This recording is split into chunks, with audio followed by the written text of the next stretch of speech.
You ready? Good evening and welcome to the City of Lamarque City Council Special Agenda of January 23rd, 2023. Notice is hereby given that the City Council of the City of Lamarque, Texas will conduct a special meeting on January 23rd, 2023, beginning at 3 p.m.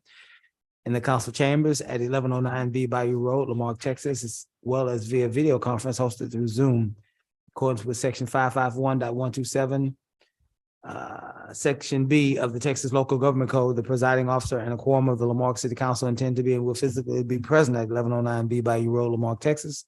This location will be open to the public and the meeting will be broadcast at this location on Channel 16 and via YouTube. The council will meet for the purpose of considering the following agenda. The meeting has been called to order. Kiara, would you give us a roll call, please? Councilmember District A is not here at this time. Councilmember District B. Present. Councilmember District C. Present. Councilmember District D. Present. And Mayor. President, let the record reflect that Councilwoman Yancey is en route and we tried to wait on her, but we have to move forward. We are now at item 3, invocation and pledge. I will do the invocation. Michael, would you do the pledge? Yes, sir. Let's stand.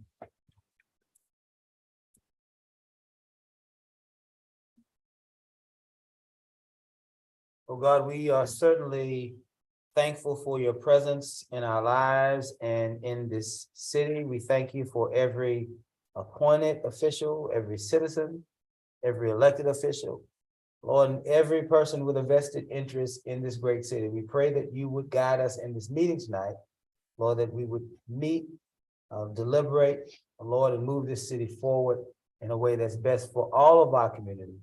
We ask it all in your name. Amen. I pledge allegiance to the flag of the United States of America and to the republic for which it stands, one nation, under God, indivisible, with liberty and justice for all.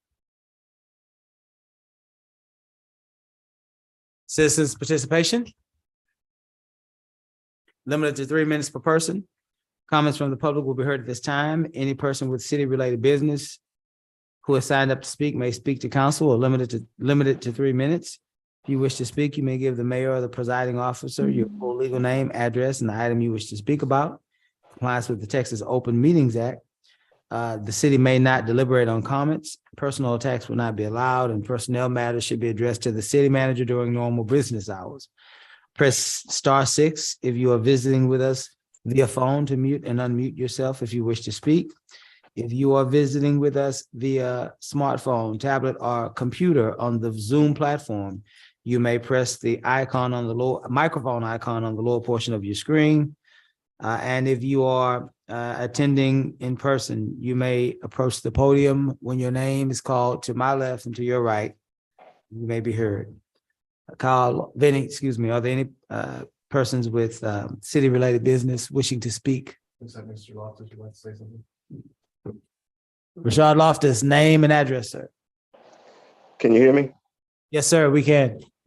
Good afternoon, everybody. This is Rashad Loftus, 309 Johnson Street, Lamarque, Texas.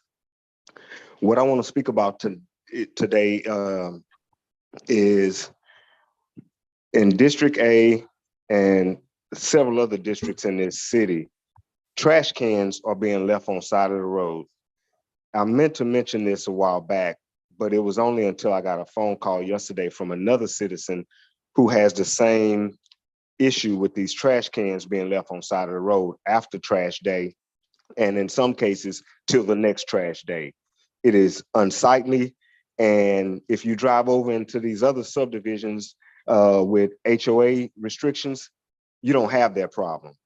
But us that don't live in HOA restricted areas, we have this problem continually, all day, every day, all throughout the week. So I'm asking that you all would perhaps direct staff to maybe send out some kind of notifications. I don't know if there's an ordinance against that, but if it isn't, then we may need to look into that because it's a problem.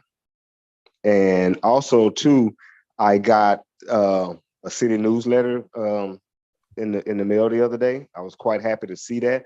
Hadn't had a chance to dive into it and see what all's in there, but I believe that is probably a good look for the city if we can start getting some of those daily, monthly, or however y'all gonna send them out, to notify some of the public that's not on Facebook and social media and all those type things, to where they can be informed. So I just want to thank y'all for that, and go ahead and conduct city business. And thank you. Thank you. That's Mr. it. Thank you, Ms. Loftus. Any other persons online wishing to speak? Seeing none, do we have any in-person here wishing to speak? No, sir. Very good. We move now to item 5, new business items presented to council for discussion and possible action. 5.1, 2022, 2023 budget review. Mr. Garcia. Thank you, Mayor. We have our finance director here present. Adopted budget reflects everything that was adopted at the start of the fiscal year. We would like to commence the review and answer any specific questions you may have. Some of the questions that were asked are items for reference that you have in front of you. Besides that, the executive summary, for those that may have not had a chance to read it yet, is a brief synopsis summary that was prepared by our finance director, and kudos to her and her team to get that accomplished. And it clearly summarizes where we cut, what amounts were cut, and answer some of the questions about some of the staff. So specifically, a lot of those questions that you asked us to provide in reference to today's meeting are part of that executive summary. And we're ready to delve deeper into that as you see fit. Very good. Susie, did you have any opening comments? No, sir, unless council has any questions or that you want me to answer, I'll try my best to, give you the best answer that I'm aware of. Very good. Let's get right in. Casey. Well, when I inquired about this and was so excited for us to have this workshop, to me, the main impetus was, we'd gone through our budget workshops over the summer and didn't get a chance to come back and do an assessment of all the final decisions to be made as they pertain to staff, when certain staff would start, who was getting what, and a couple of other smaller budget line items that I think are still of keen interest to the council, like city council people budgets and holiday budgets, things like that. And just in general, sort of an executive summary of what were the main changes. And for you as the finance director to present to us, what are the most significant differences between not only last year's budget, but between what was proposed and what was adopted. So can we start from there? Can you just start to bring forth basically the things that are in your executive summary, but bringing special attention to things that you think are particularly significant for us to know? Okay. As we all know, the previous year has not been a normal year. Actually, ever since COVID, nothing has been normal. We've also gone through some significant events. For example, like top management all left at the same time. We mentioned that, which impacted our financial position. And also the tax rollback, personnel changes, so on and on. And because of those events, we have not been functioning normal going back to pre-pandemic days. Okay, normal process, and that's good.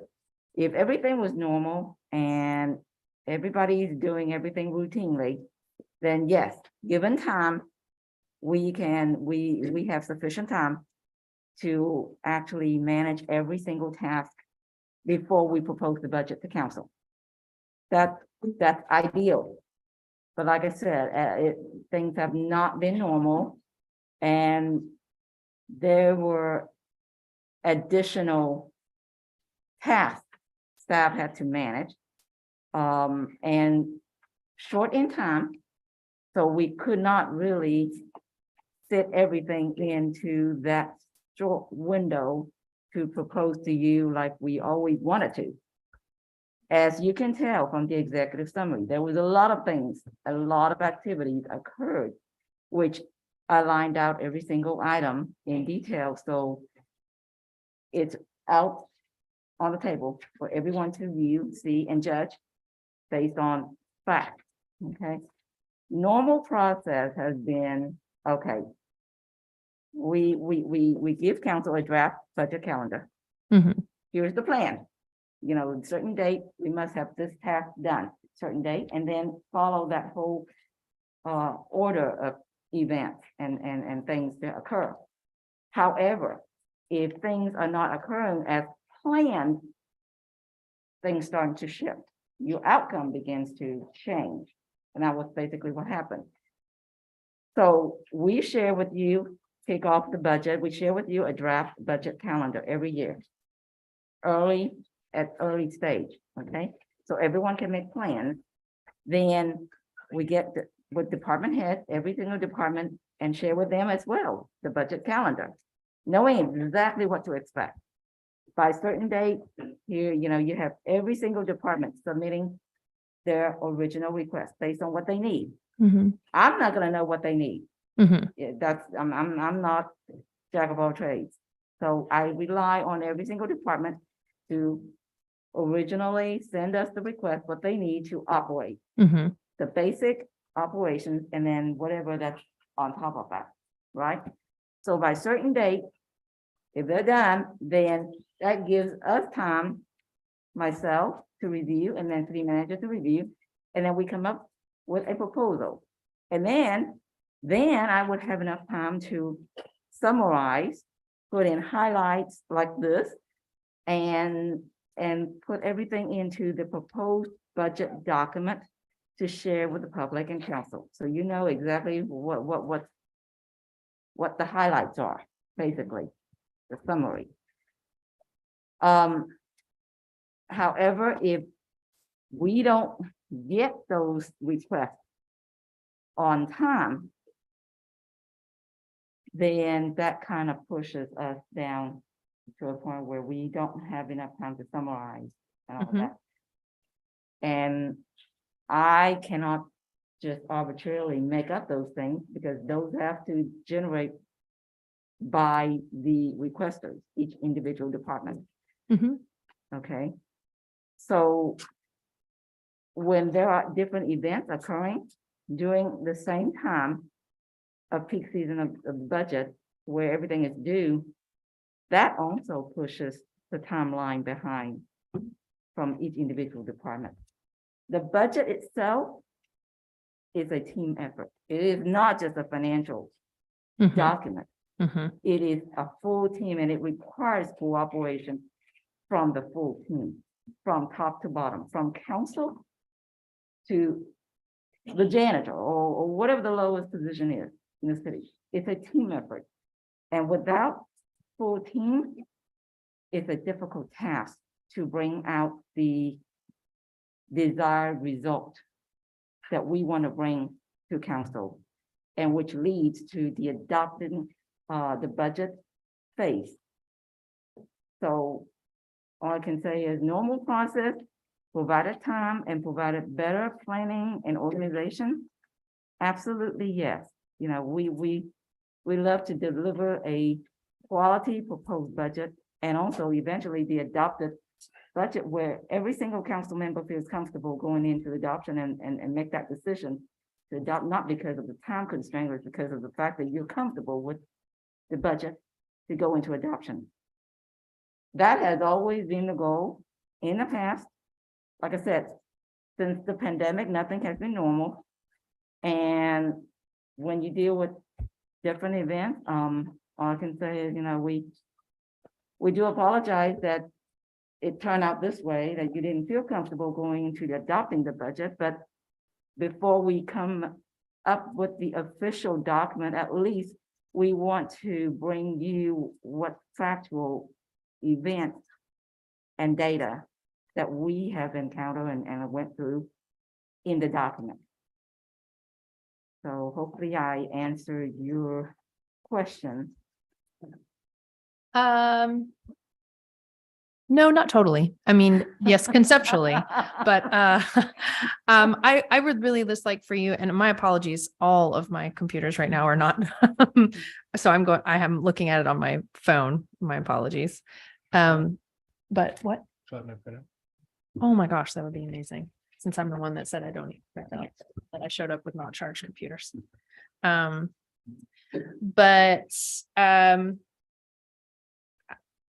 I was thinking, I mean, and I don't need to be the only one leading this. I know that like there's been several times in the last few months that we've been like, well, what actually got approved? You know, what happened here? And, you know, different line items where there's been confusion among council people around what was the end result for things. And I take what you said just a few minutes ago to heart. Like a lot of factors contributed to it not being a normal year for the presentation of the budget. Mhm. And that makes total sense to me. I just see this as a chance for us to kind of try and play some catch up and get reoriented and make sure everyone feels comfortable. Cause I know I didn't, because I felt like, gosh, that normal process of when we go back and we say, all right, here were all the wishes and here were all the things that council people said. And are we making sure, are we all reckoning together about what is going to be affordable and what is not, and what this will impact if we approve this? We didn't have that moment. And so now we're already into the fiscal year.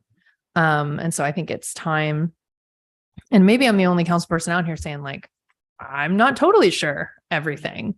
And, but even if that's the case, then I'll own that. And I would love for, I mean, you know, the budgets of the past better than anybody else, Susie. I mean, I would love for you to speak specifically on things that are the most dramatic differences from this adopted budget to, let's say, from what was proposed. All right, can you speak to that? Was proposed or from previous years? Or from previous years, years. The main significant accountants, we call it material, that's what made the difference, would be, for example, like Public Works. We, in the past, we consolidated some Public Works departments. We used to have Parks Department, Shop, and Street Department separately. And then we decided to consolidate those into Department 12. Mm-hmm. Well, this year, we wanted to reactivate those departments again.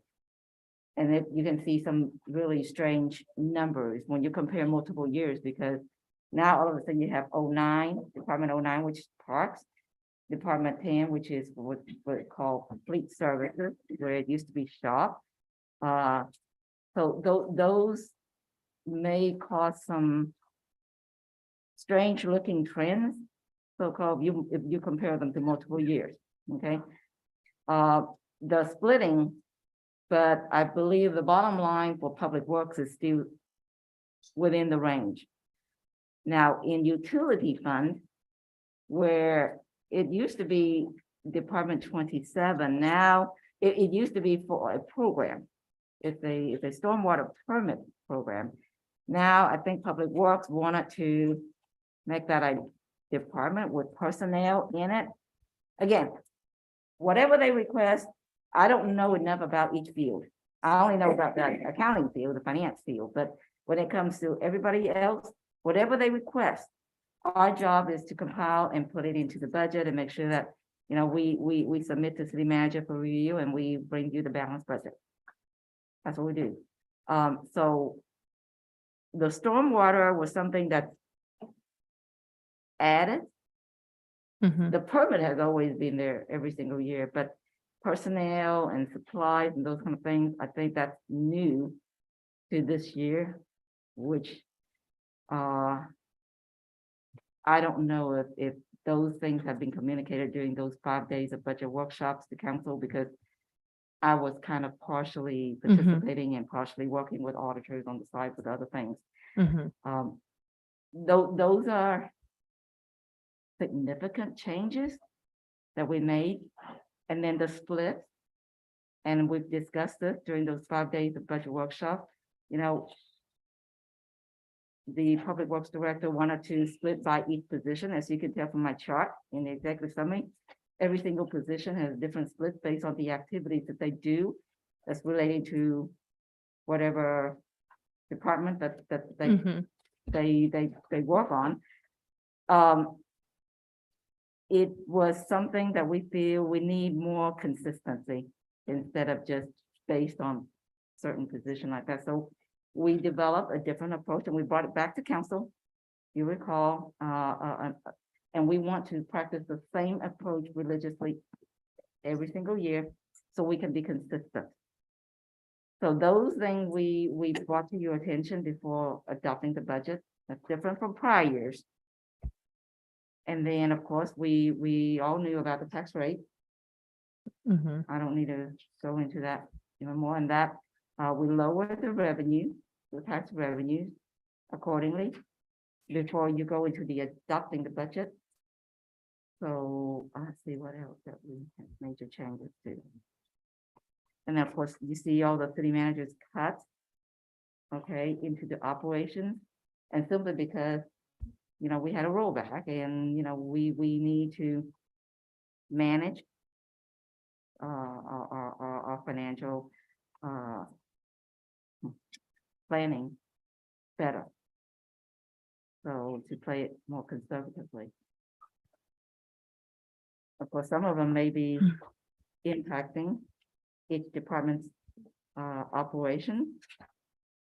Had we had more time, I believe we could have gone to the department head and check with them what's best. If we can cut 3% out of your department or something and let them determine.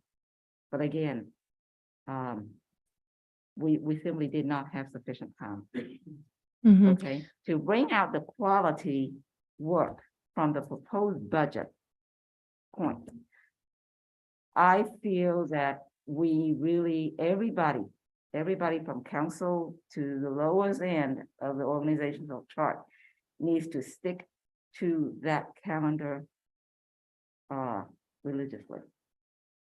If one piece fall out, then it's like a domino effect. Everything else just fall off and we simply could not deliver to you the quality Mhm. document that we want to.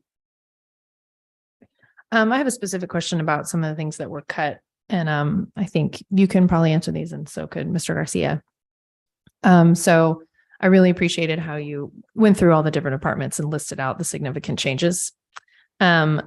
And I remember talking about this a little bit during budget workshops, but frankly, not enough. I need more information.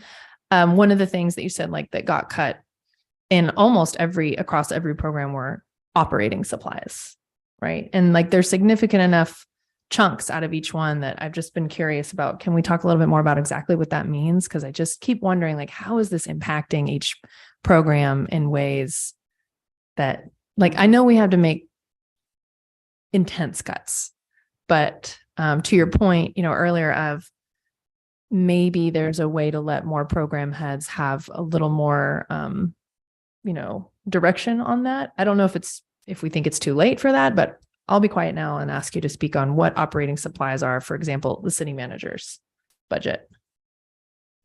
I think the city manager can. Yeah, do that. go ahead. So I can speak to that one. One of the things that happens that we've become a little bit better at being more digital. A lot of things is, a lot of the paper expenses, paper's gotten way more expensive.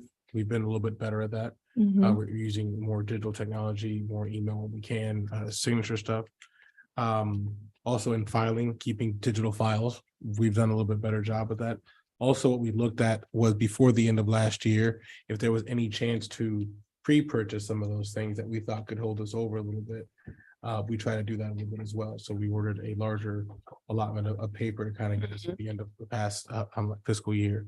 In years past, some of these accounts, maybe we noticed we could cut a little bit here and there. Same true with postage. And a lot of those other things have just been things that we've come to terms with the fact that we're gonna have to be lean this year. And that's probably the best way to summarize that. We hope to bring all these back in subsequent years when we're able to grow, because the need is there. And is it safe to say then that if I see operating supplies, like in human resources, for example, which was $6,500, or, in the city council department budget, does it translate to paper primarily? I mean, I can't speak for everybody per se, but perfect example on HR. You know, maybe not operating supplies, but one of the things that we were able to get creative, we had friends from our credit union who sponsored the employee holiday party, a portion of it. So we're able to offset some of those costs that way. We've had to get creative in how we do these things. We don't want to limit service. We don't want to limit anything, and knock on wood to date so far, I don't think anybody's had to yet. Almost 4 months into it, we're just being as budgetally conscious as we can. I can't speak to anything in particular for these departments. I know our HR director is present. Ms. Patty, you want to talk about operating supplies and some of the cuts you've had this year?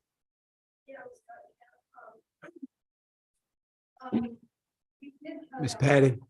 Patty, come on You up. have to come Sorry. to the mic. You have to come to the table. And Susie, you too. I mean, because I'm just asking a simple question, like what is $6,500 worth of operating supplies that got cut?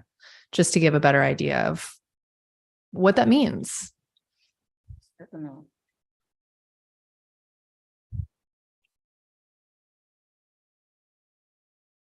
Yeah, I don't know if I'm gonna be able to pay my bills, but it's been cut quite a bit, and I understand because we had a rollback. The Christmas party we talked about at workshop, we were gonna cut out. Caesar felt like because we really had poor morale at the time that we go ahead and try to bring back the cut of the Christmas party and use, we had Amico that helped supply the catering and that kind of thing. So that helped us. So but there's still other expenses that I haven't been able to pay yet, but we're trying to work that out. Can you detail what those are for me? Our awards, for one thing, the rental of the hall, which is like $1,200 and that kind of thing. So You're talking about for the Christmas party? yes. Okay, so you're talking about outstanding bills for something that already happened. Yes, we're trying to work through that, yeah, because we felt like that we really needed to have this because of the morale, and also Caesar talked to me about it. So we did have it, like I said, had Amico pay for the catering. Oh. Okay. But that doesn't pertain to the 2023 budget year. That's not what this operating supplies cut is. Well, it's part of the fiscal year supplies, yes. I guess it Starting was. in That's right. That's October. right. I'm sorry. Forgive me. It's part of my budget this year. okay. Yes. Okay. And so is that then, I mean, I don't want to go through every single big cut on this budget. Like I know, well, we'd be here until eternity. I'm just trying to get a better idea because I feel like for me personally as a council person, I did not leave our budget workshops with a good sense of what is the ramification of these cuts. And we had to move quickly. We had deadlines breathing down our neck. So we approved things. And I think it's all in order. I don't think not to say that anything was done, incorrectly, but I just think it's time for us for me at the very least, to understand what some of this means. In a way that we couldn't find out in real time.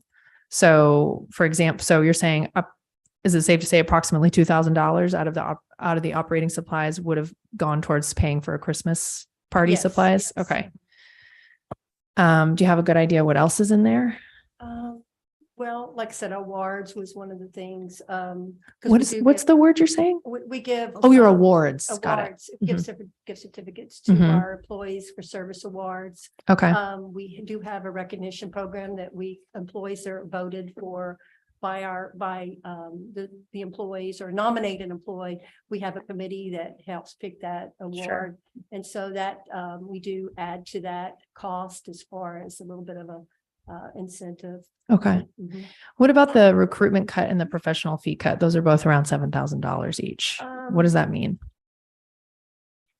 That's a big deal. That's because I pretty much have a flat budget because nothing is added to it. It's bills that I have to pay. Recruitment is physicals, drug testing, background checks, that kind of thing. So it's stuff that I have to pay. The far as like we do random drug testing for public safety employees. Mhm. Quarterly, that's out of my professional fees. Training was cut, but it is Mhm. what it is. The bills for my physical and drug testing was cut extremely, and that's something I have to pay, so. But I understand we have a little. So when you say that has to get paid, I just We want to know got what that invoiced. means. Yeah, Like we're invoiced. Oh, yes. What's our plan on how we're going to deal with that? If that's something that's like, we could say it's cut, but if we know we're going to have to pay it, what does that Right. mean for us? And I'll give you another example. And I can't speak for other department directors, or I can speak to the accounting department. Like, for example, city manager cut our budget, just like everybody else. The travel and training, $6,300. Now, to a police department, it may not be a big deal because they're a bigger department. To us, it is a big deal. I mean, I need the training money for staff, especially the new ones, and I currently do not have enough. So what happened, what I did was, fortunately, city manager blessed, going into the adopted version, 2 positions, one starting January and one starting April. Well, instead of starting on time, I need to use some of the money to pay for external contractor to train my staff. At least that external contractor can bring value into the department by training my staff to be more efficient and better knowledge to do different additional tasks. Mhm. Where if I hire somebody new, number one, I gotta start paying salary and benefits, and number two, I gotta spend even more training money to train that individual before I can have value added to the department. So what happened is I need to delay hiring that new person on board and just hire an external contractor to at least provide the training, bring the value into the department first. And once my staff is well-trained, now I can bring in new person on board and have my internal staff provide the training and cut off that external contractor. So delaying, I don't know when yet, depending on how well my staff can absorb the training from the external contractor. So that's how I get around it. Because cutting $6,300 out of my budget, a little bitty department like accounting and everything else, I gotta survive. Mhm. I gotta meet deadlines. I gotta be in compliance. I gotta deal with a lot of other external pressures to protect the city. I have no other choice. I'm just fortunate because in the adopted budget, I had 2 positions that was blessed, Mhm. and council may or may not agree with it, but it's in the adopted version. So I'm utilizing the best I can, may not be the full dollar amount in the budget, depending on how council feel in the middle of the budget year. You want to move it out, that's fine, but at least I use partial what in the new positions for some values that I can at least bring to my department Mhm. to get by. That's how I deal with it. Other departments, I don't know. The plan, how we're gonna proceed with this, we just wanna go through and see. If you recall, council did approve for some fees increase. We wanna see how that play out by Mhm. mid-year, like probably April. And if it turns out to be, bringing in additional revenue, and perhaps depending on how much, and perhaps we can put some of these cuts back based on whatever additional revenues. I mean, Okay. once we have the cash one, into our hand, I really, unless, Mr. Caesar, you want to add to it, or you have other ideas, or? No, ma'am. Everything you said has been consistent with the harsh reality that we had to face this year. Mhm. We're just doing what we can to hold things together. Right now, we are experiencing, we need more time. For example, some of the efforts that Fire did with their new software and their billing, we need probably a little bit more time to assess that. That's why we haven't wanted to go forward with a lot of these positions as well, because we want to see, to make sure that we're going to cover ourselves. And those are all the ones that are listed on that summary page for those that are following along. Off of page 11. A lot of those things, one thing that we got that was consistent was do the best we can to take care of staff. As far as COLA, we were graciously able to do a higher percentage. And also the emphasis was on, we need more help from bodies. We weren't able, if you notice, it shows all the positions that were requested, but we were not able to fully include. Mhm. But what we did do is we did some partial. So for example, if somebody wanted to have, in this case, since we're talking about finance, one of their accountants for more assistance on that, maybe we didn't start them October 1, instead we pushed that back to the 9-month or to the 6-month mark. And those are some of the general cuts that we had to do. That's where we had to find out where the balance would be. Also, by delaying those, as Ms. Susie has mentioned, it allows us more time to see if our revenue projections are headed up where they are. Keep in mind that we prepared this budget we approved it late August, early September, so we're looking at 4 months ago. Probably closer to 5 now. We were in a different place. We're in a totally different place, not just as a city, but also nationally. We saw what the first month of this fiscal year gave us as far as sales tax. It was a huge unexpected drop. So now it's starting to even itself out a little bit. I think with more time that we take a look at that, there's an increasing confidence level that we'll get there. But there's also the fact that your property tax revenue projection is, 400 and, let's see what page was that.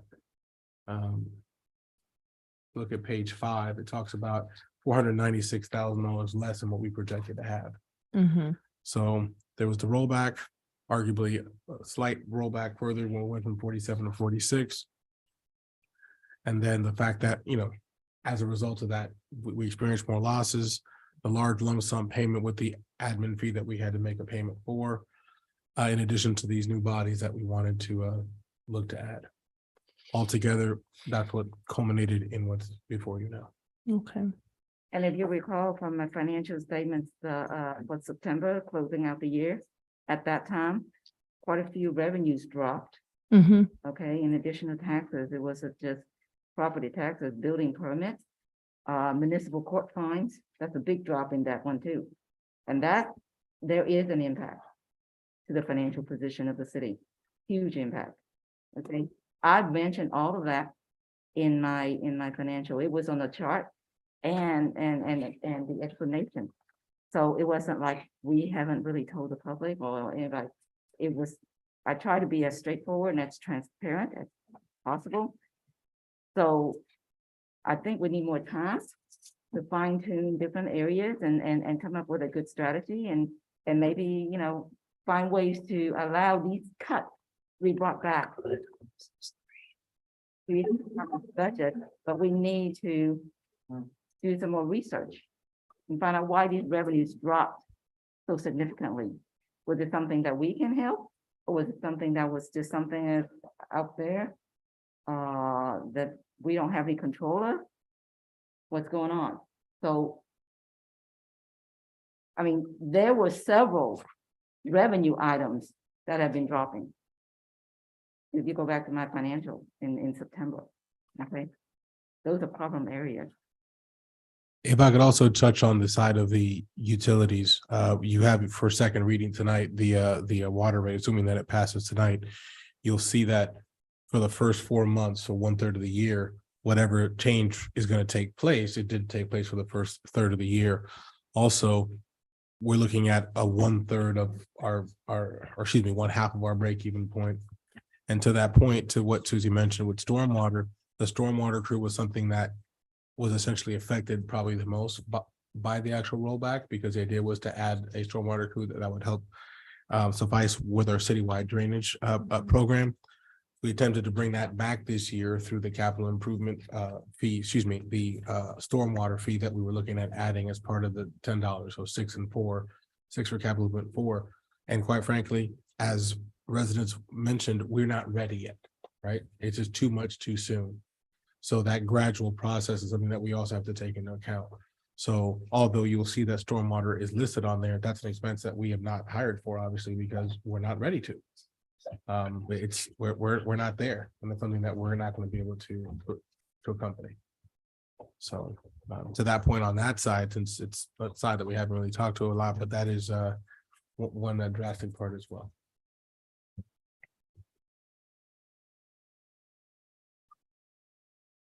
City manager, I have a huge problem. And I'm glad Miss McAuliffe brought it up. And it deals with the party, the Christmas party. Why did we even have a party if we can't pay the bills? That doesn't make sense. That's a huge issue in my eyes, because depending on how much it costs, that's going to require a budget amendment, possibly. So you need to look at, we as a city need to look at outside the box thinking. Okay, why not have it here in the council chambers, in the community room, over at the fire station? Why did we have to rent a place when we know we can't afford it? Doesn't pass the common sense test. That's like trying to say, I'm going to buy a car, but I can't afford it. I'll just figure out some way to pay for it later. That's, like the councilwoman said, that's not being financially responsible with the taxpayer money. It's not being financially responsible, period. I mean, I just don't get it. That makes no sense in the world to do that. So, And I hope in the future that we plan and budget so we don't have to sit here and go, where's the money? Sorry. That just baffles me. I mean, we need to do a better job with that. So just to let you know, city manager, I'm not too happy with that. And Miss Susie, I know you work your butt off. The last 2 years, though, I have issues with posting of the budget.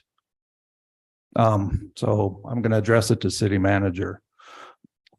You look on the city website today, I just did, it still shows a draft copy. We approved the budget, I believe, on September 24th. Whose department is it to post it? I mean, and this is the second year that has been like this. I mean, no wonder why citizens are complaining. I mean, we got to be on top of it. And if I understood you right, Susie, you said you give the department heads 1 month to get their budgets in. Looking at your budget process timeline, why don't you give them 2? Why don't you make them start it in April? Because right now it starts in May. And I mean, if they're not getting them in on time, seeing as all the department heads are here, city manager, I hope you're holding them accountable. I mean, this is it bothers me too, but not as much as planning a party without money. But now we can give them 2 months or even 3 months, but keep in mind too, when we do this, they also have to look at the year to date, how much we've been spending to allow them to estimate how much more that they're gonna need to the end of the fiscal year, the current fiscal year. Well, that's as well fine. as the new fiscal year. So there's gonna be less data for them to utilize. well, it doesn't take much. It doesn't take much to add to their dream sheet. So, and if they can't make it on time, I'm of the mindset of they don't get anything. I mean, they can't accomplish tasks on time. And like I said, city manager, I hope you're holding them accountable. I mean, I'm just frustrated because we went down to the wire on the budget. Yeah. But that's my 2 cents, and so far, I just have one question for the police chief. The Citizens Patrol, who budgets for that and what does it come out of? Because I know there's been citizens patrols or citizen police academy, citizen police academies. What budget line item does it come out of? And why is it not separated on their own if the city is paying for it? Or how are we funding those? You're talking about the citizens alum, like The oh gosh, now I can't call it the right word. Um, the CPAA, but the actual you're police, asking where is that in the budget? the actual academy though, for citizens, like if you want to go through their academy, there's no line item. But yet I've heard they've had officers that come in and do canine demos, they go to the range. That needs to be Chief. chief over here, Go to sir. the table, chief. That needs to be captured somehow because we're using man hours. We're using, You're correct, Councilman Carlson. That's overtime for when we put on the training, which is 8 weeks, 3 hours a week. On my first run, it turned out to be overtime for the officers, which is quite a bit overtime.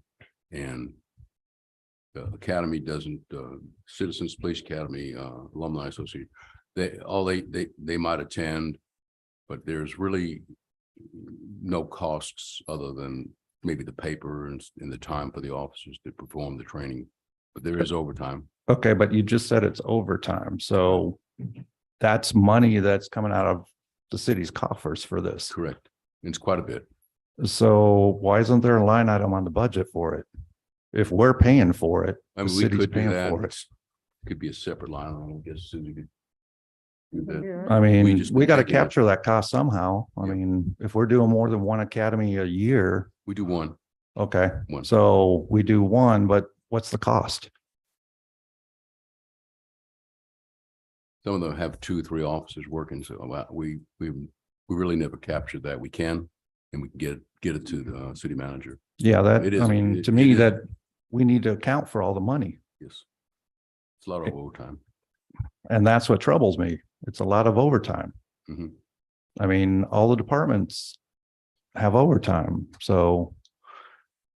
But we need to try to capture as much of that as we can, and as you guys as department heads, that way we see as council, hey, that this is where the money's going. True. So if you ask for more money the next year, we can see where it's going. We could do that. So that's. I just want to bring that up because I didn't see that line item, and that kind of concerns me. If we're paying for it or the Alumni Association is paying for it, or how's it being funded? No, they're not paying for it. Okay, It's just like, well, the events like BioFest, it comes to us as a special overtime payment back to us, but not for this. okay. Thank you, sir. Okay, Thanks. thank you. Now, may I answer your issue regarding posting the budget? Yes, ma'am. Okay, if the budget is adopted, if it is just a book with showing what's adopted, I can post that on the same day that you approved it, okay? The problem is, if you look at my executive summary, we have to share with the public what the projected fund balance, because there is a contingency policy governing us to require us to have at least 90 days of Correct. cash in the fund balance.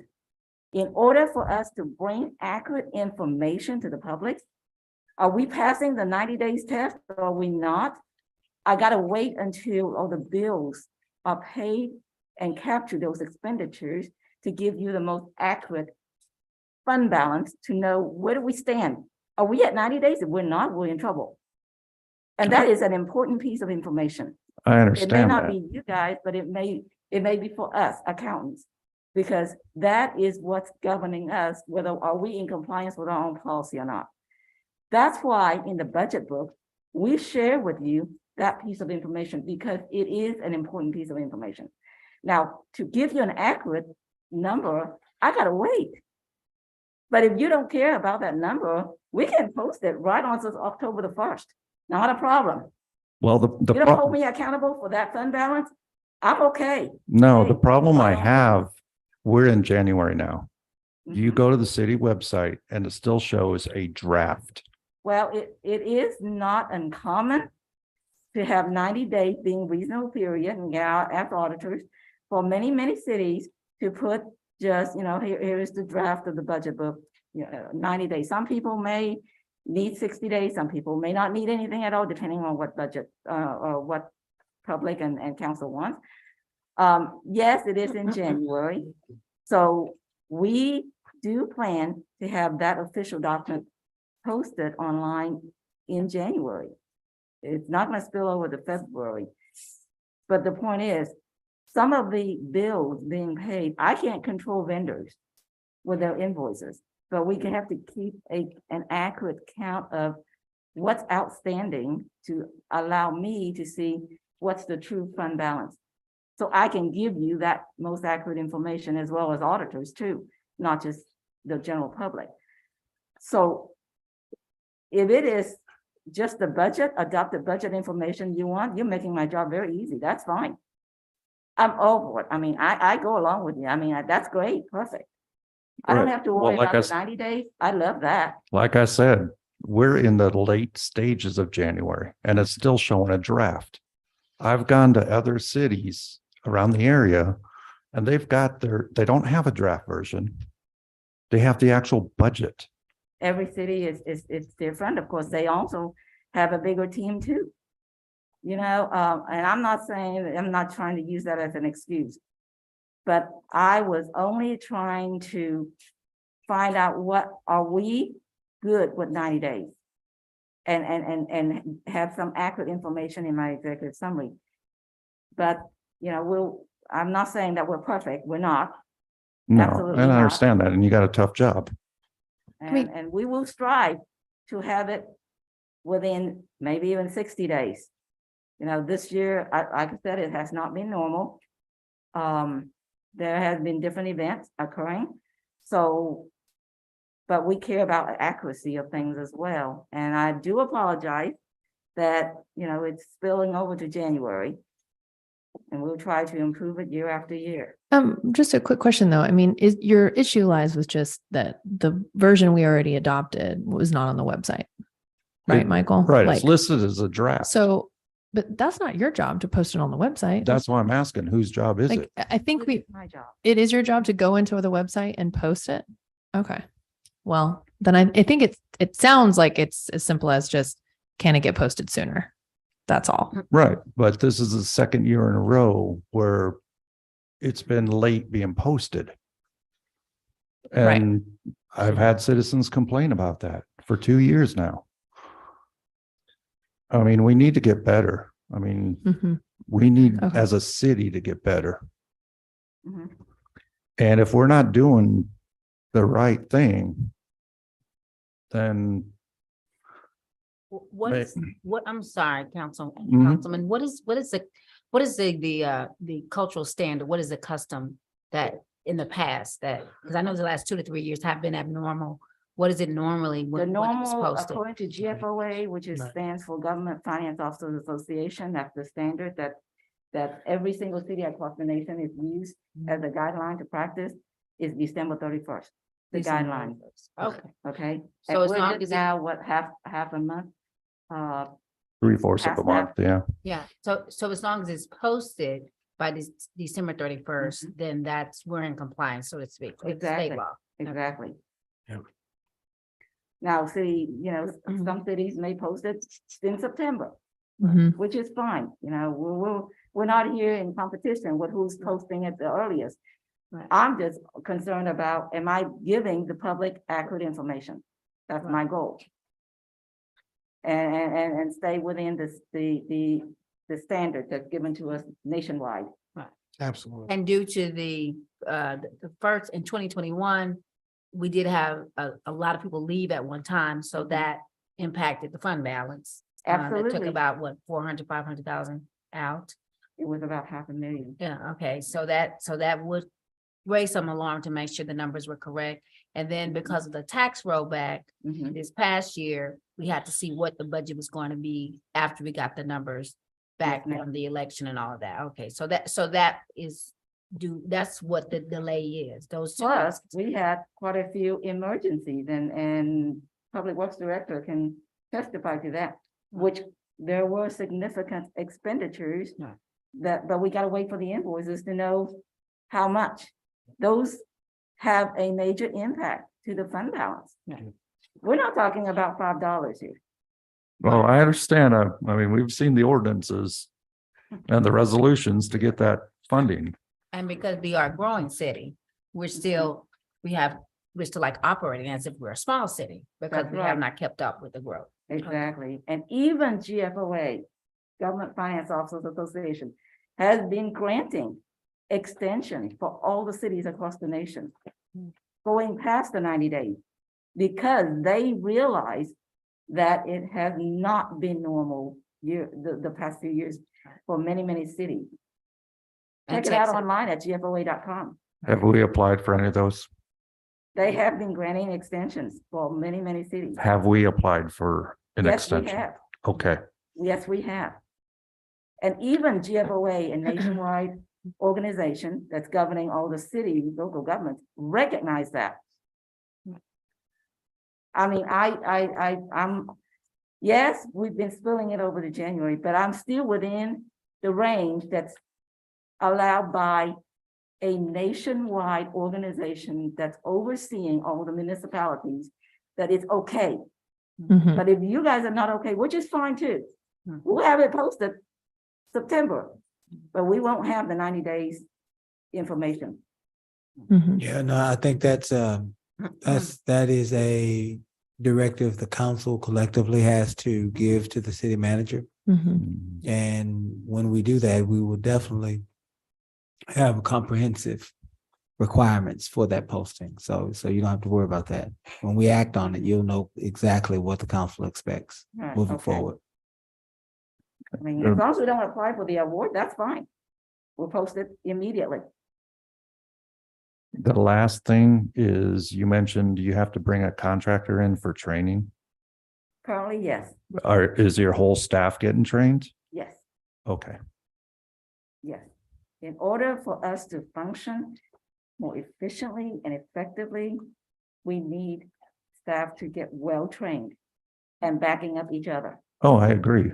And the way that you went about it is actually pretty good. I mean, so I compliment you on that part. Thank you. So instead of using money to send one person at a time, you brought someone in. So I appreciate that. Thank you. That's all I have, sir. Very good. Caesar, let the record reflect that we're going to ask you for a resolution requiring budget postings. And we need to work with Susie to make sure that all of the legal requirements for those postings are intact. Council can act on that and give you direction to give Susie direction so that we can have this problem solved moving forward. Thank you. Anyone else? Kim, did you want to jump in? No, not at this time. Joe? Yes, sir. Thanks. I'll make this quick first. What I'm talking about, Susie, and I appreciate this. Yes, sir. I don't bother you, you know. I know. Just, Mhm. so I'm going to talk about pluses. I'll talk about areas of improvements and questions. Then those are just kind of the three categories that I'm looking over this. Okay. And the area of the pluses, and I want to speak to just briefly to Councilperson Carlson's, there has been improvement on the posting. This is something I've commented to the city manager, and there was action for the longest while at that site because I review the web pages at the beginning of the year. Every last one of them we have posted, and I know meeting with the city manager, I pointed out other areas, and he's followed through on those corrections. But we previously had this disjointed budget document that was over there And so this is an improvement there. And so I appreciate that. The other thing, just so that you know, I look at this document just not by itself, right? I'm looking at this against the previous year's budgets as well as our last audited statement. So for me, that's how I analyze the information here. And it's interesting you mentioned the fund balance, and I appreciate that because that's a question that we always have. And it's very clearly stated here on page 5, what our fund balance is for and like to see that in black and white here. And so we have the unreserved fund balance of 4,769,000. Our contingency for 90 days is the 3,784,000. So we more or less have about a million of unreserved within our fund balance. All right, if that's accurate to say, based upon that. So I appreciate that. And move on here real quick. On page 15, so that we understand and we're all looking and appreciate the document you produced here for us. Under this page 15, the long-term financial plan, let's be clear. Under the headings, general fund, actual is FY 2021/22, correct? That is And then the correct. estimate then would be FY 2022/23, Yes, sir. right? And then budget would be 22/23. So the line about estimate, that was the reports that you got back originally from the department heads? Is that where the estimate comes in? That difference between the estimate and no, I take it back. It's two different categories. So no, it is. It's the same line you said. 22/23 and budget is 22/23. So the difference between the numbers in the two lines, the two categories, what is that attributed to? Okay, when the estimate for fiscal year 2022, which represents the fiscal year 2021, October 1st, 2021 through September 30th of 2022. Okay. That line represents the fiscal year that just ended. The reason it's estimate is because we have not completed the audit yet Yes. to verify the numbers. But that is the latest numbers. That's why the 90 days. Okay. So we can run the year to date for that fiscal year, all the revenues we received and all the expenditures we received. And here, this is where we stand, the latest and greatest. And then budget is what city council adopted for the budget 2022 and then 2023. Okay, that's the difference. That's why it's estimate. Yes, it's actual, but it cannot be actual until the auditors confirm that, hey, we've been through the audit. Nobody manipulated the numbers. Nobody did anything. I needed an external CPA firm to audit it before I can say it's actual. That's why actual fiscal year 2021, we've gone through an audit and they presented the audit to council, if you recall. That I can say is actual because it's been verified. It's been audited. The audit is complete. Fiscal year 2022, we have not completed the audit yet. These are the things that just ran through our system, given 90 days after the fiscal year end, and here is what we have. Okay. Okay. I cannot say it's actual until it's audited. Okay. Also, quick question on this same page. I notice on capital, and capital usually means hard assets like land, buildings, things of that nature. There's nothing projected for the fiscal year 2024 and 2025. That is because we have not determined how we are going to use the American Rescue money yet. I see. Okay. All right. Just click on that one. Go on here.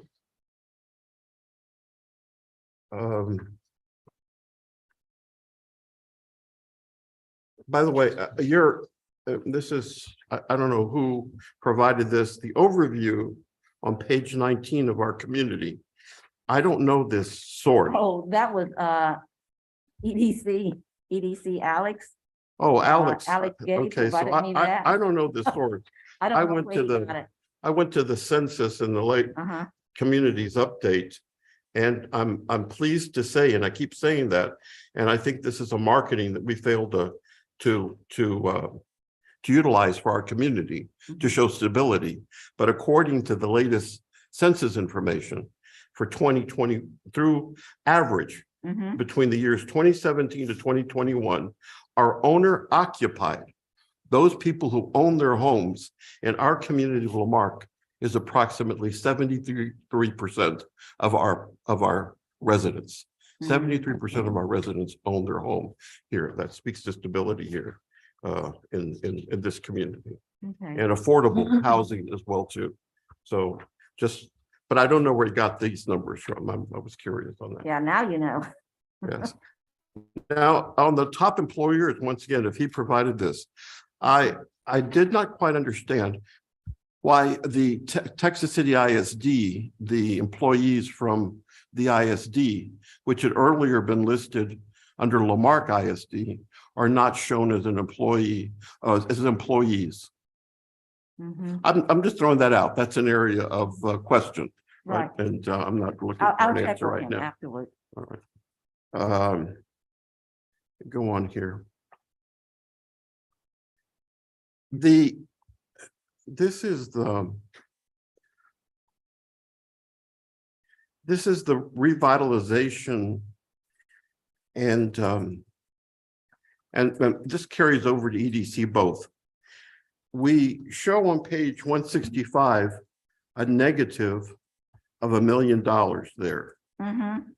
But the reality is, simply from a bookkeeping side, that million, I think this is one of those items that deserves a note, is actually $1 million that was contributed, and correct me if I'm saying this wrong, Mayor, because you were here at the time.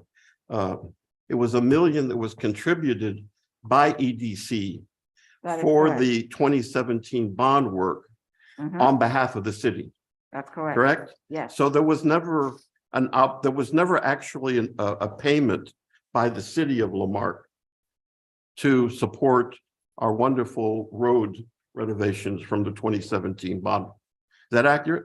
Well, we recently just made a payment, but we also supposed to use that $1 million reserve in EDC fund to reimburse the fund that was making that payment to the county regarding that. We have not done the reimbursement yet because per the chairman. So actually, there Yes. was money coming out of Lamarque's side, the city of Lamarque, Right. the 1 million, and we're going to get reimbursement for It that. was really less than $1 million. It was like $800,000. So okay. we're just gonna transfer the exact same amount and not the full million from EDC fund over to. And then that will be reflected in this That is correct. revitalization. Mhm. All right, we're good. That you That was answered that the- question. Thanks. Mayor Pro Tem, that was the first installment. We're still waiting on finishing. the Okay, rest. not a problem. From waste management. To be clear. This understanding, waste management as part of their contract contributes 25,000 to our youth activity fund, Yeah, as well as 50,000 to support Bayou Fest. that's correct. So it's a total of 75,000. That's correct. Okay, all right. And that was listed there. When it comes to Bayou Fest, by the way, there's about let's say 19,000, 18,000 in administrative costs. Who are those administrative costs attributed to? If you know, I don't need an answer now. That's a question, right? That's something that just popped up. And the last thing on this, thank you for your patience. Under the disaster fund, our infamous disaster fund, under the audit, Mhm. we showed in the disaster fund and this is, mind you, the last audit, Mhm. we showed $1 million there. And then we had some contributions because of the COVID Mhm. grants that we received, which actually are represented here. Mhm. This is the two the 2 million Mhm. that's represented here. That is correct. So my question to you, is it, so the 2.9, it says grant proceeds, that's COVID all.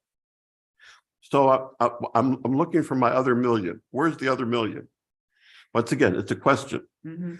Well, if you recall back then in Mr.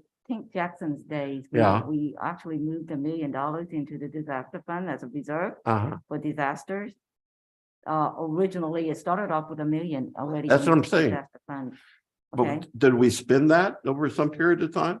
we spent that on some of the events, we've had events, we had COVID, we had Laura, we had Yuri. Okay, we had to upfront. spend Yeah, well, money I before we get recall that reimbursed. we also submitted, because they were declared disasters. Mhm. So we submitted reimbursements for some of the That's things. correct. We haven't received reimbursements yet? We have received some reimbursement. For example, like the CARES, we did receive almost $1 million for COVID. And that Uh-huh. was under the CARES Act. Yeah, Okay, there is also a FEMA that we applied through FEMA for COVID.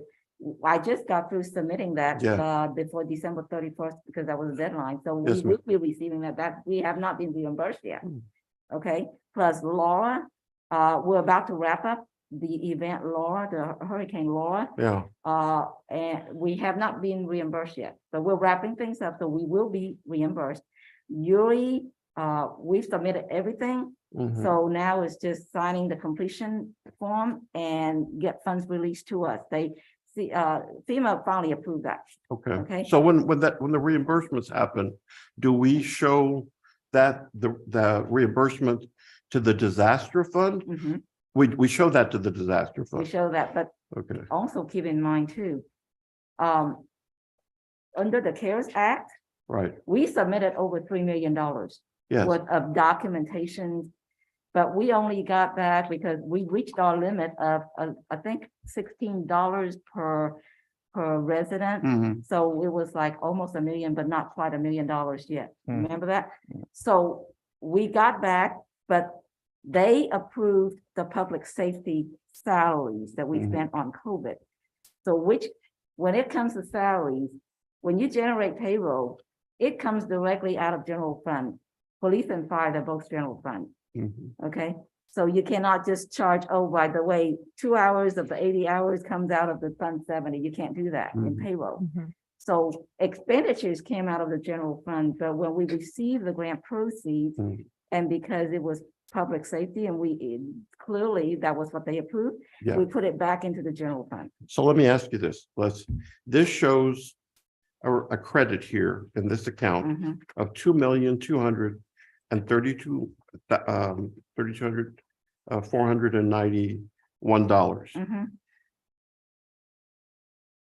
Would it be accurate to say that is those are unreserved funds that would Yes. be available to us in the event of some sort of disaster emergency? Yes, and going back to when Mr. Carlson mentioned a while back, I think several meetings ago, this is why when we completed the audit in the financial statement, the auditors recommended the reporting of the financial statement is combining the two, but reserve it, And whatever. making you a have. note on reserve, I Yes, think that's kind of, exactly.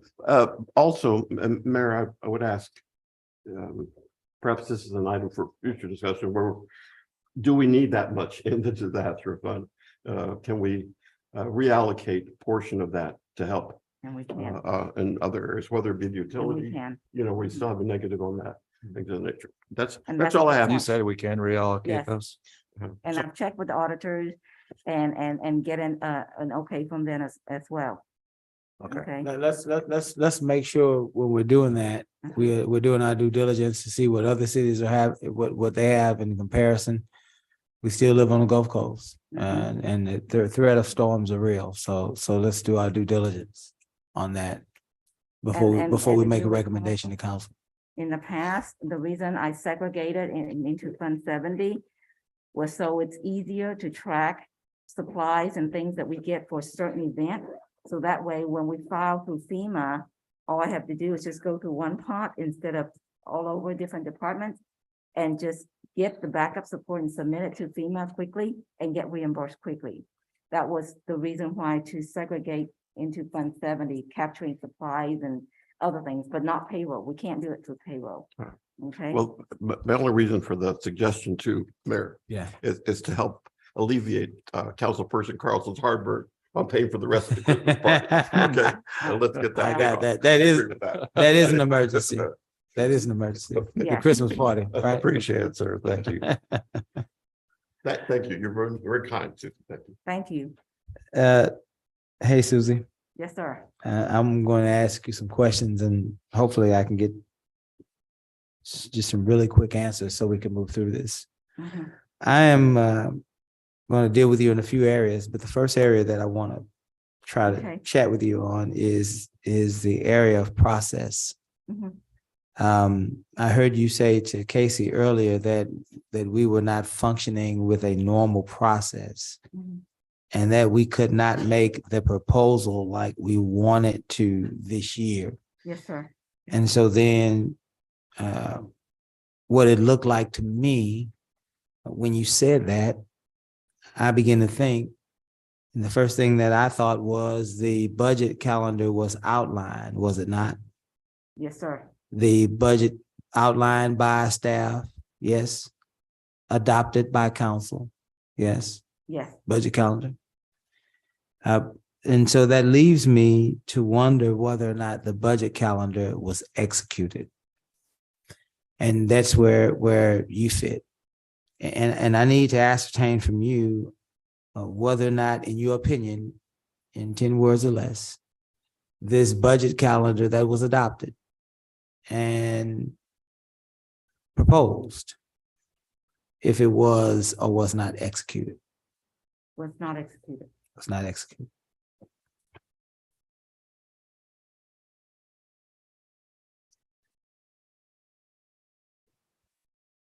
And so what that did for me was it caused me to think about whether or not the budget cuts that we adopted as a council, we hold ourselves accountable, right? It's our own action that adopted this.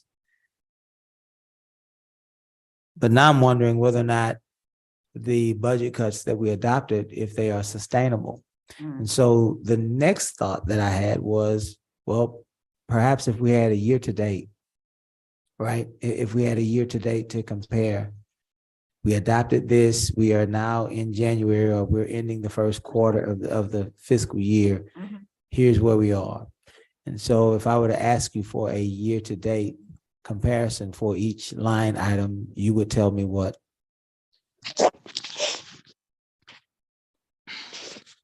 To tell the truth, you mean as of December 31st, year to date? We have not posted all the journal entries for December yet, Okay. okay? Simply because sometimes you gotta allow some time to wait for the invoices to come and do those kind of things.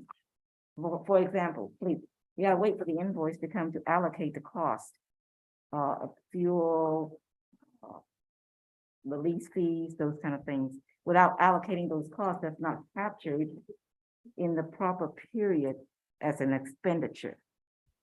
Okay. So here's what I'm asking. Is there an opportunity for this council to see at some point a year to date so that we can, Yes, with our own understanding, yes. decide, Absolutely. to Casey's point, whether or not we're If you don't mind looking, it appears like a worksheet format and you just care about the numbers. Yes, we can run the report and share with council. It looks like a worksheet, but I'm only concerned about the numbers, make sure it's accurate, okay? It's not something that it should look pretty, it's legible. Sure. I would love to see that, or at Okay. least I would love for Yeah. council to have an Yeah, opportunity to see that. Yes, ma'am. Yes, ma'am. So again, thinking about whether or not these budget cuts were effective or detrimental, the next place that I would like to look is whether or not these budget cuts have actually reduced our city services. That's an important thing for us to understand, especially and particularly in the Public Works Department, right? And so how would we go about ascertaining that data? would we compare repairs from last year to this year? Would we compare replacements of lines and feet of line and so on and so forth? Whatever those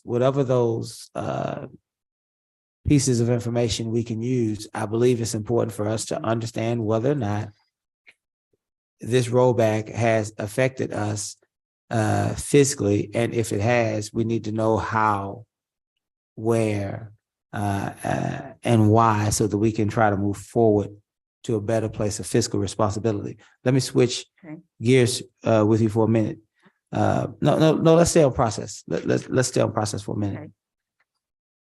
You also said to us that it was a task to split these departments, these departments that were under one or two departments in the Public Works Department.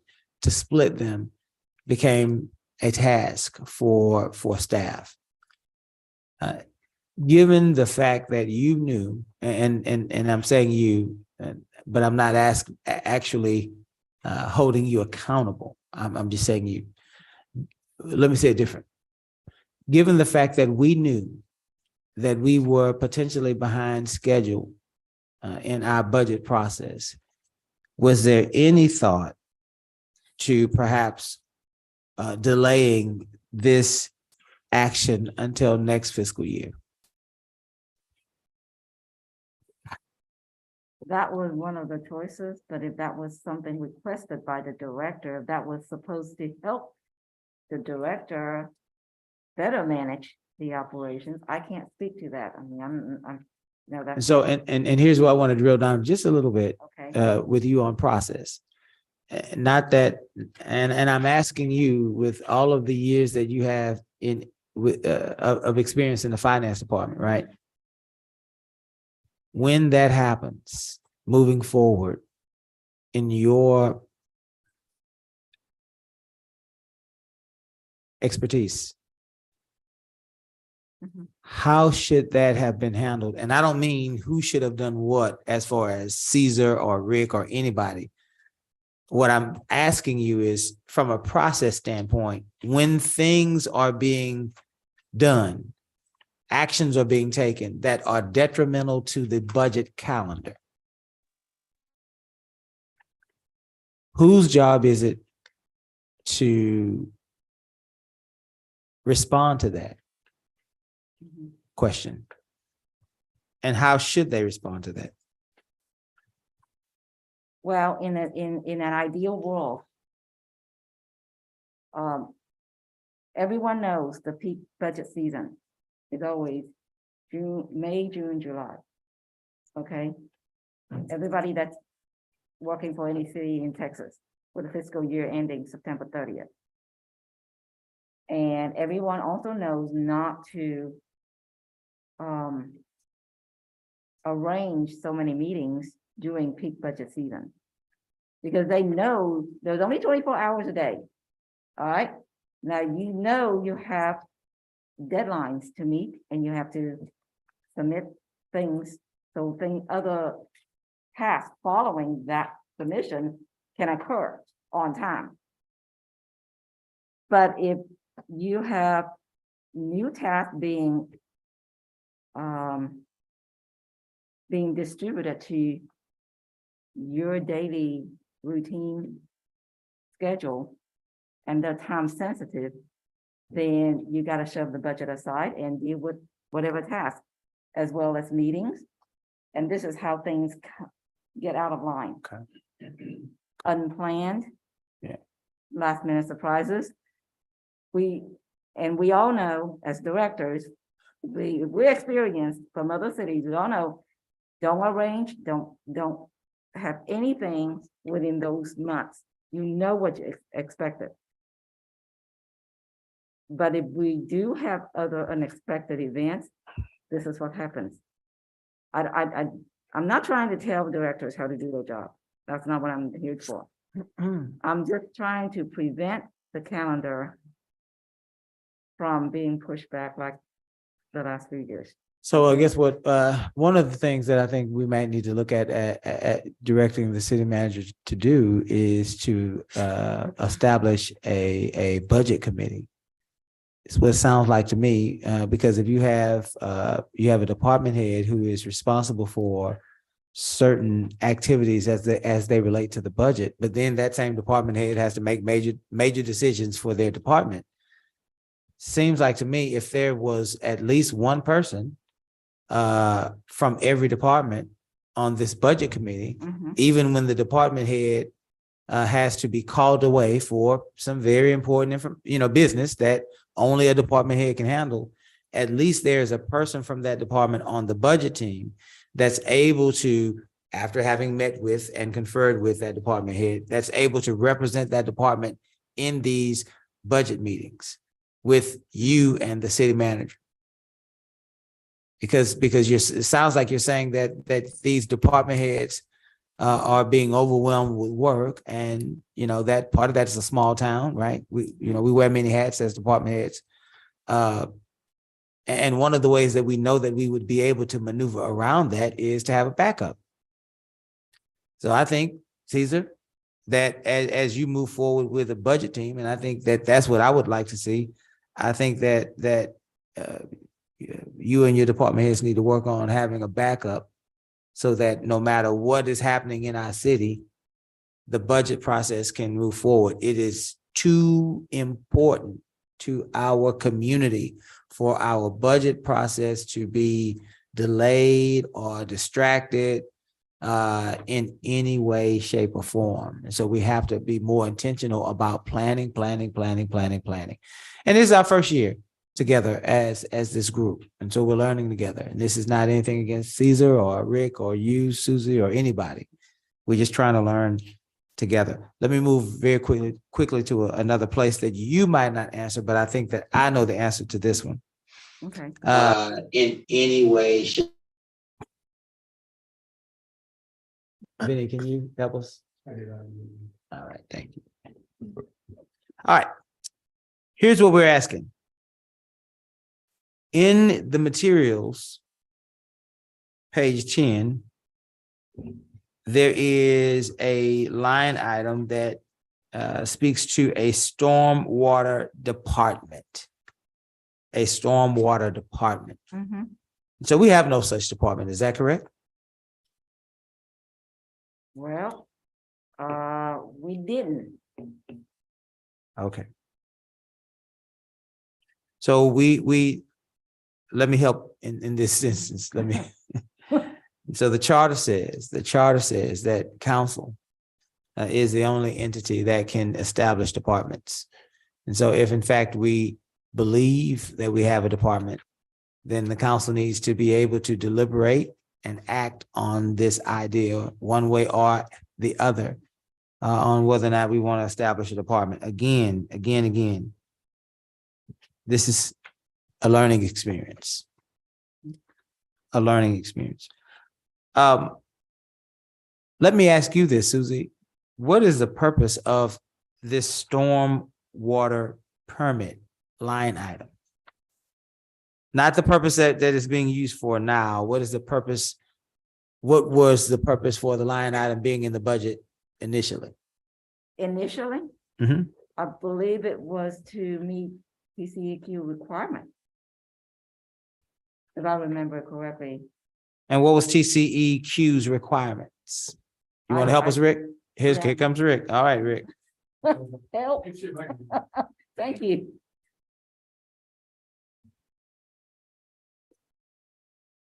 The city of Marque has a TCEQ stormwater permit. It's called an MS4. It's an acronym they give for a municipal stormwater sewer system.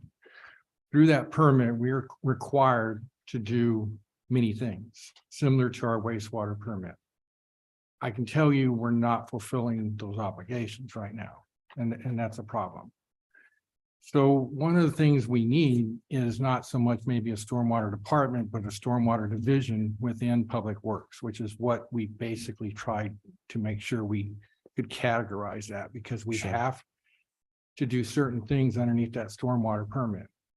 Some of the things we do right now is inspections on our storm inlets on every Mondays. The street sweeping program is actually applicable to the stormwater permit because we're taking debris off the streets.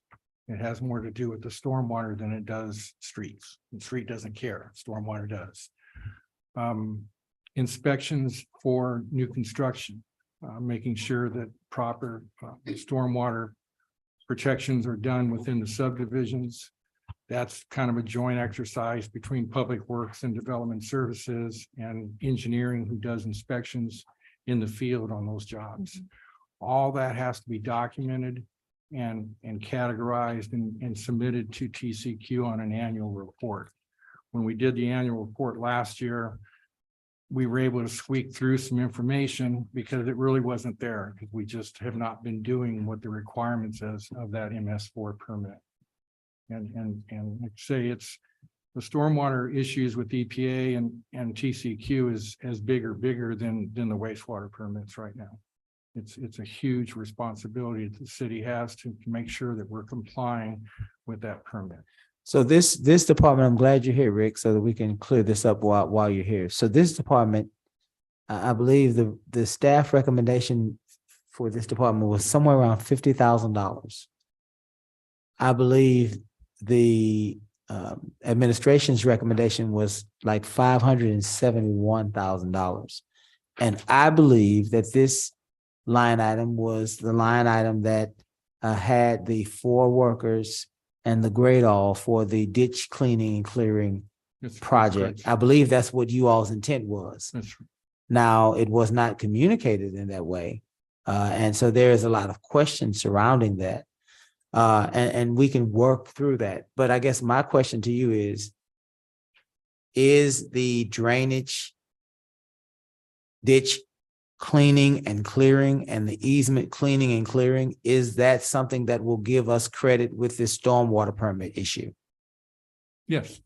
It will. Anytime- You're sure of any- that? Any work that we do within the stormwater system is applicable towards us putting that information onto a report. And is that in the utility or enterprise fund? Stormwater should be, so the This- city has a stormwater utility already set up. What we don't have, which I think was discussed during the budget process, is we don't have a stormwater fee. Most cities do. Most cities, in order to run, the reason the stormwater utility was set up by the EPA originally, so that cities could charge a fee, set up an enterprise fund. Otherwise, it's an unfunded mandate. And that's not what they wanted to do. So they set up stormwater as a utility, similar to water and wastewater. With the conception was cities would charge a fee, most cities do, for stormwater. And it's either a fee based on the utility bills, or it's a fee that some cities collect through taxes. And it's put on the property owners, on the property tax, rather than the end user. I've seen it done both ways. Okay. But without having some type of fee structure for stormwater, you really cannot manage that part of what we're trying to do because it takes a lot of money. Okay. So just really quickly, that was this administration's efforts to try to comply with the stormwater permit issue.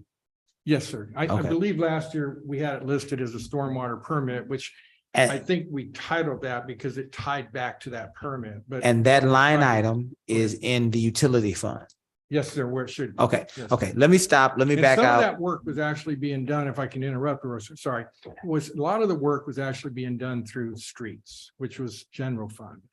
So Okay, what we tried to do was actually, when we moved money out of the street fund, we actually moved it into stormwater fund where it should be, because it should be set up as a stormwater.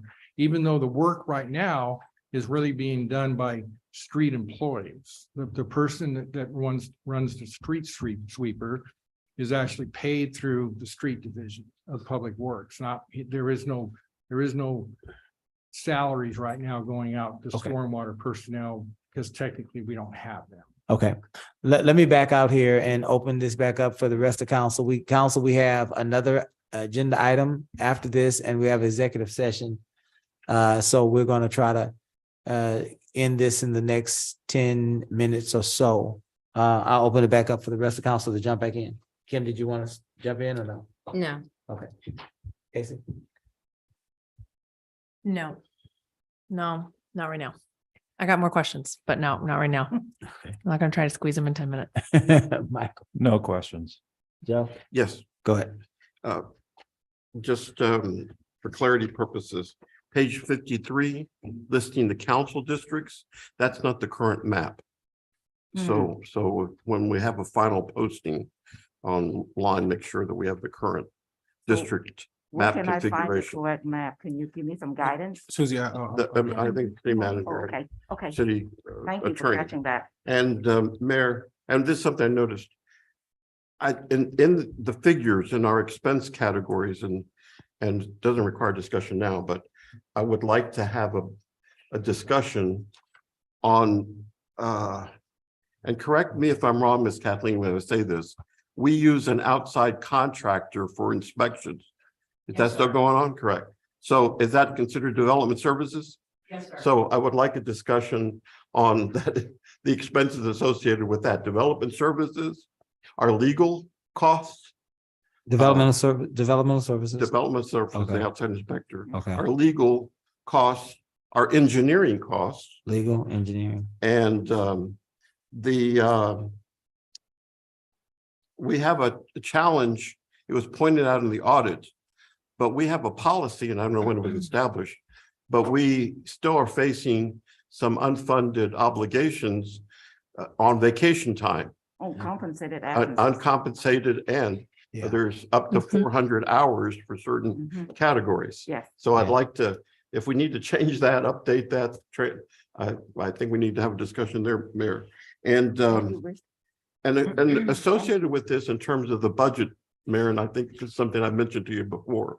I would like us to also consider in terms of the homestead exemption, the present under the state, the homestead exemption is up to $40,000. I would like us to max out our homestead exemption to keep people in their homes as well too.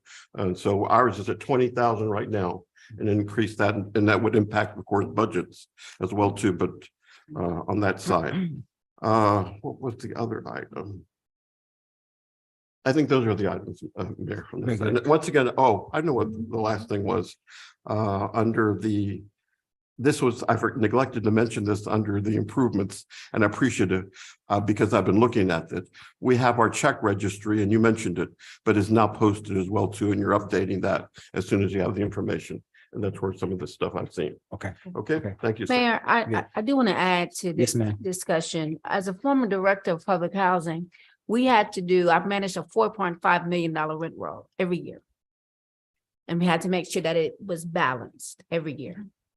And we knew that calendar every year. So I would like to see, Cesar, what that budget calendar is. And what I think Mayor kind of touched on it already, but I know in government, if you've been working in government anytime, you know that rhythm, you know that rotation. And so I think that's why I'm sitting here listening to some of the what's being said. But I know those of us that have worked in government, that have done budgets, you know what it is every year. You know that the time constraints, you know, and I know it's been crazy the last 2 summers. But I just want the record to reflect that's normal in working with government entities. When you have a budget that has to be turned in, and when you know when to be ready for that. And that's why I'm kind of concerned about, and I've said this before, some of our processes that need to be cleaned up, that need to work better. And I've just been rereading the massive cuts that we've had to have in every department. And it's sad because now we know we didn't even have to have a rollback, wasn't necessary. But this is, and I hope our residents get a chance to really look at the implications of that rollback and how not only is it impacting their services, but it's impacting the entire city. So I just want to say that as well. So kudos to you, because I know that work can be very difficult. That work can be very trying to make sure that everyone complies. At the end of the day, you have to be the one to report it all. Thank you. You can say that. And you know, with the budget, it truly is a team effort. Right. And it must be a team effort. Susan, I really just, I'm gonna ask you a series of questions. Yes or no is fine, so that we can get done.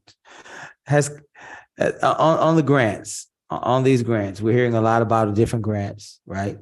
And I guess one of the questions is, are we sure that council has approved every grant that we are pursuing? Yes. Okay. Every grant that I could tell you in my time here, I honestly, I haven't gone back and checked before, but anything that I've been here, we bring it to you before we even apply.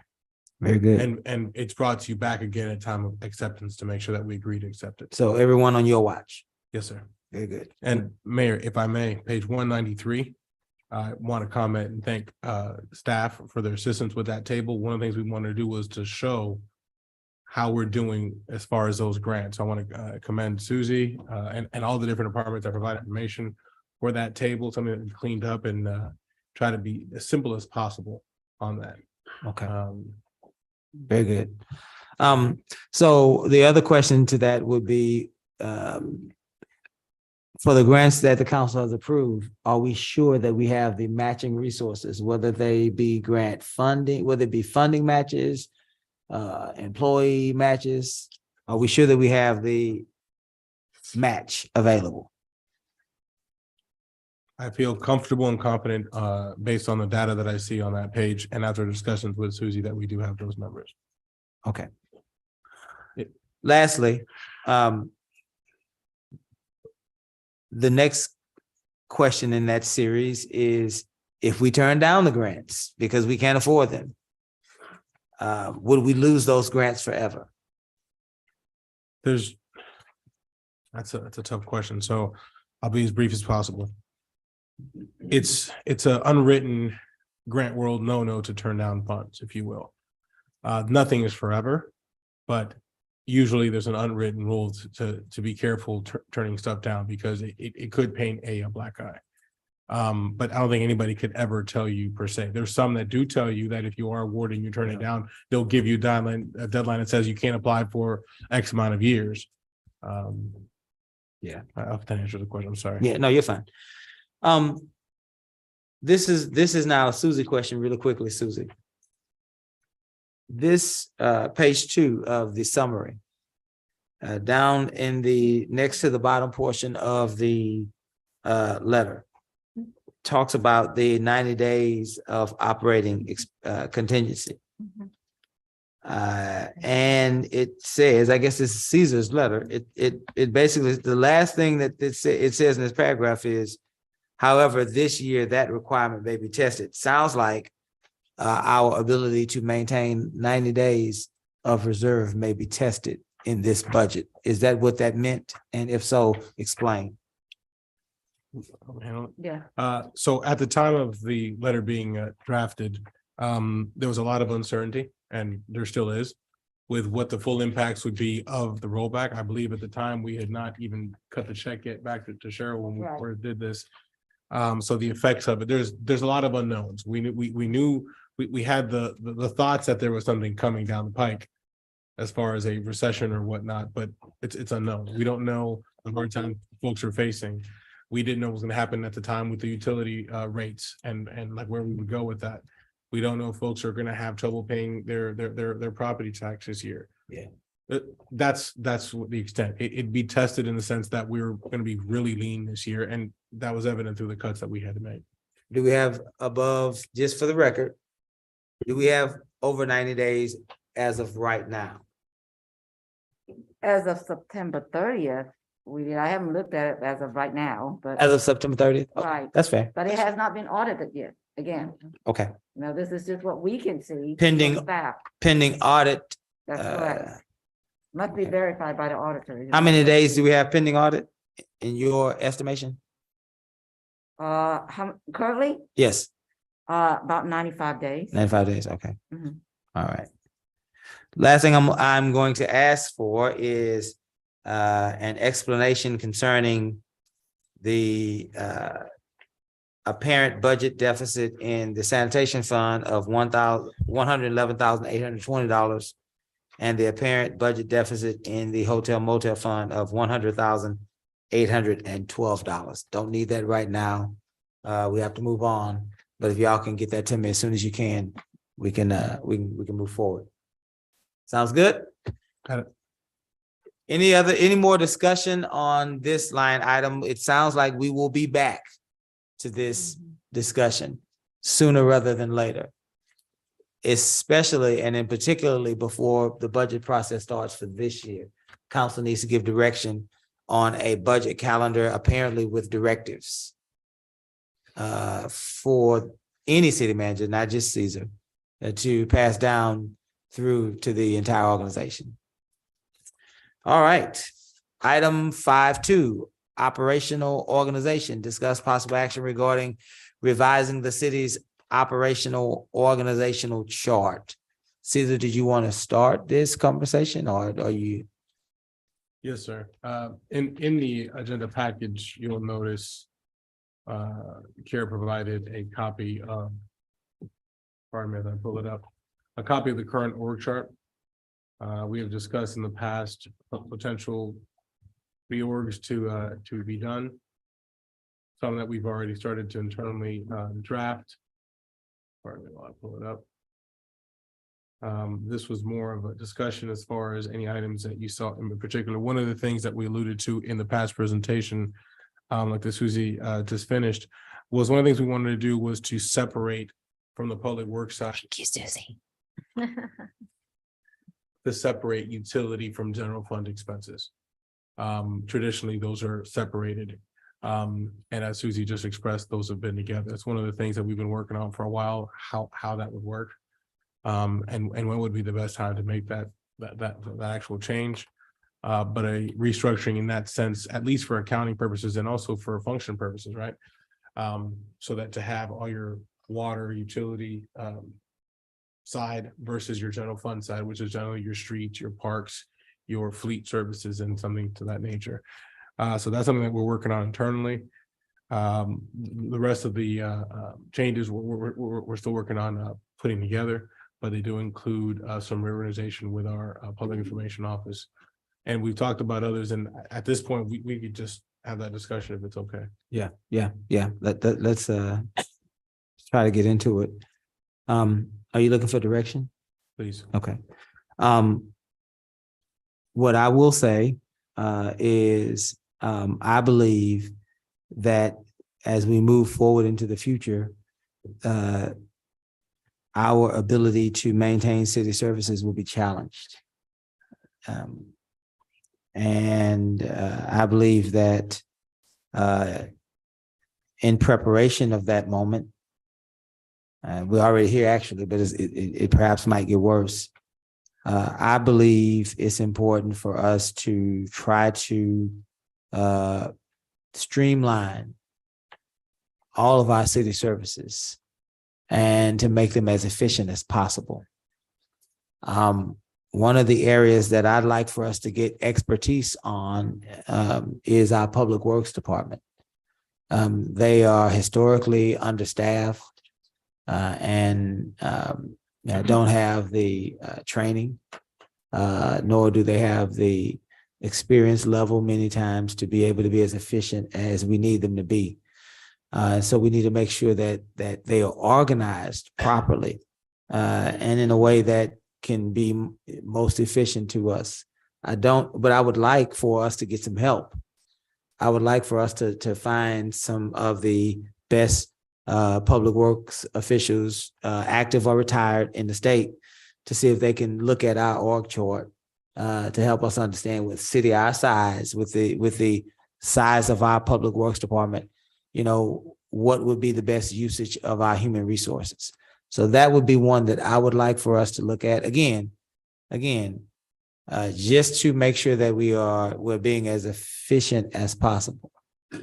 One of the other things that I spoke to you about is your office and streamlining the idea that public information should come from your office.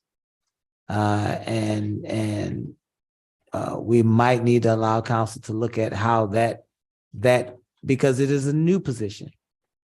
And it is a new function of our government to see exactly where council believes that position should report, especially and in particularly since it's a new position. In council, does anybody else have any other areas they want to touch? Go ahead, Joe. So which is the proposed new chart? This first? We don't, there's Oh, no, there's this nothing. is just current for your review.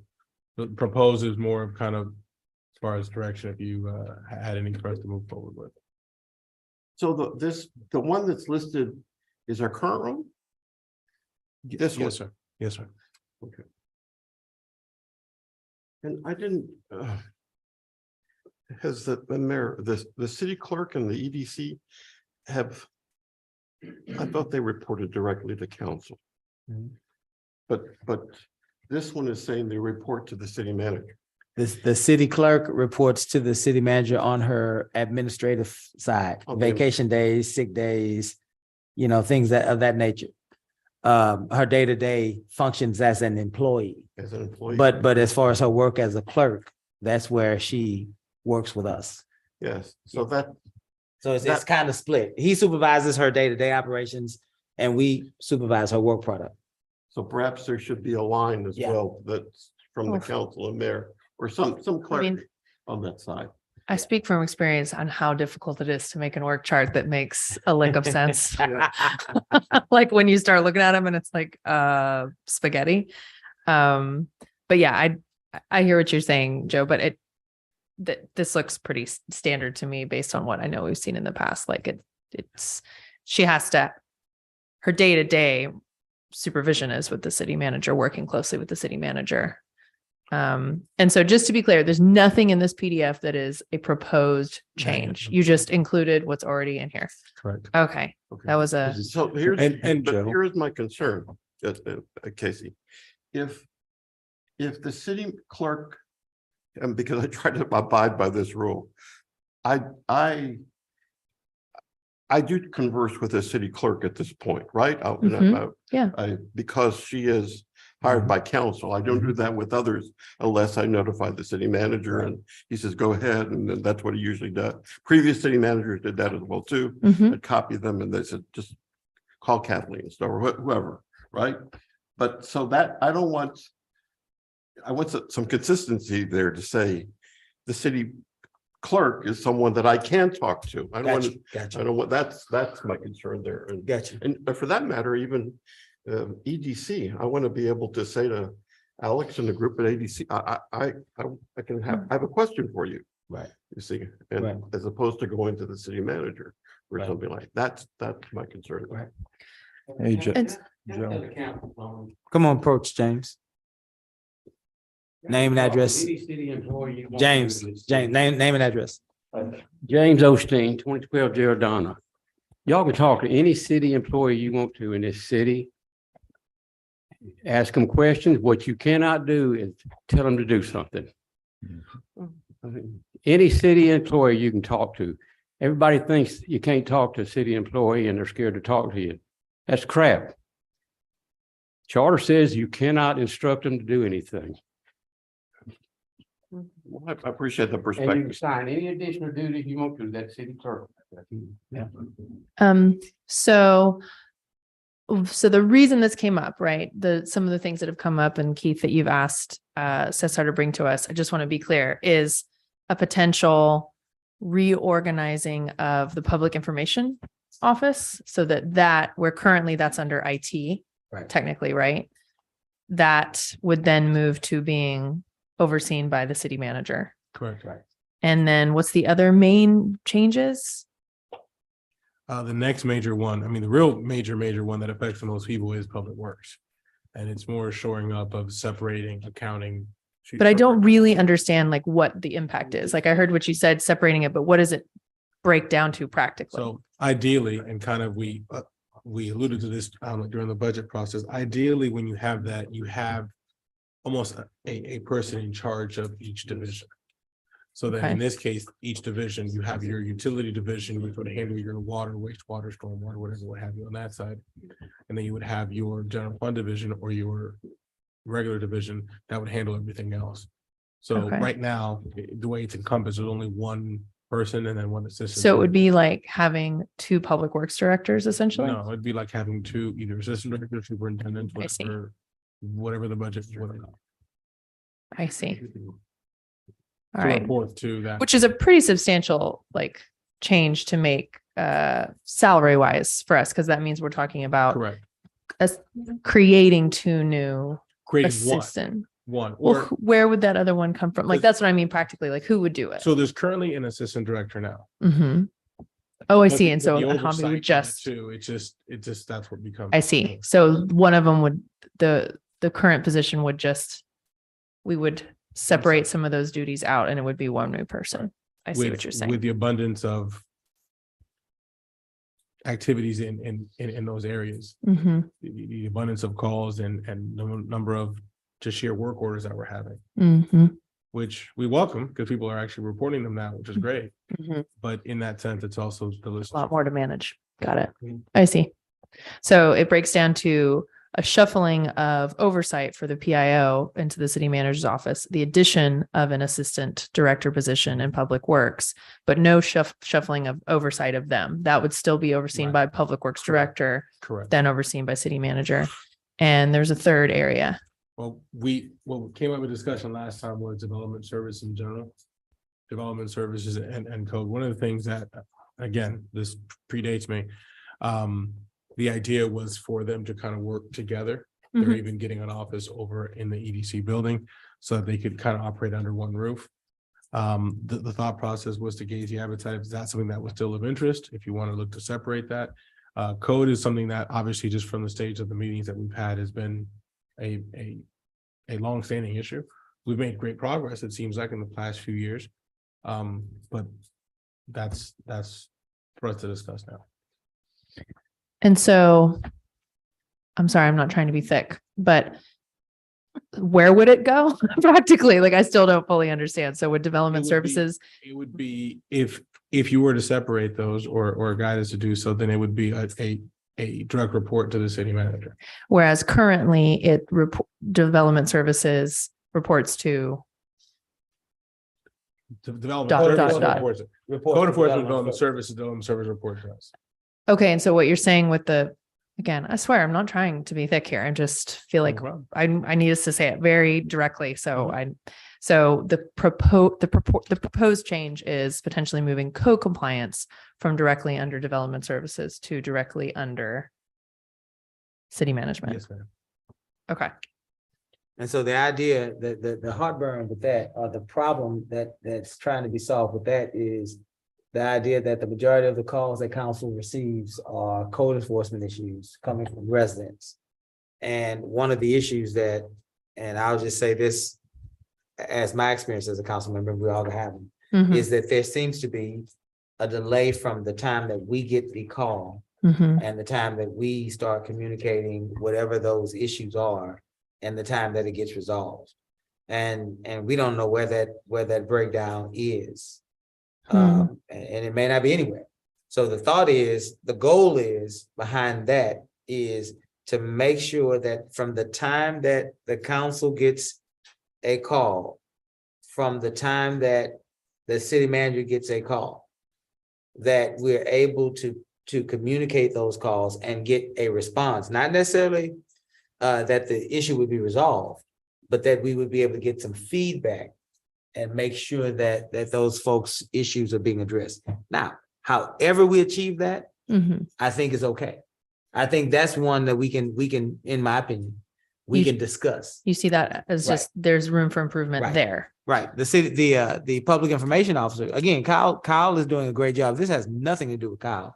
It's just that I don't know that public information officers are normally supervised by IT supervisors, right? It's historically in the city manager's office. So that's what that one's about. But the other one is, I think if we solve the problem of turnaround time, Mm. I think we can go in a way that any way council would like to go. Okay. Well, I feel like I'd like to hear from the different departments about maybe their ideas about, yeah. So Kathleen and whoever, because I think I hear what you're saying, right? Like it is definitely one of the things council hears the most. And I do think there could be a better. And Ms. Fields, y'all can approach. Thank you.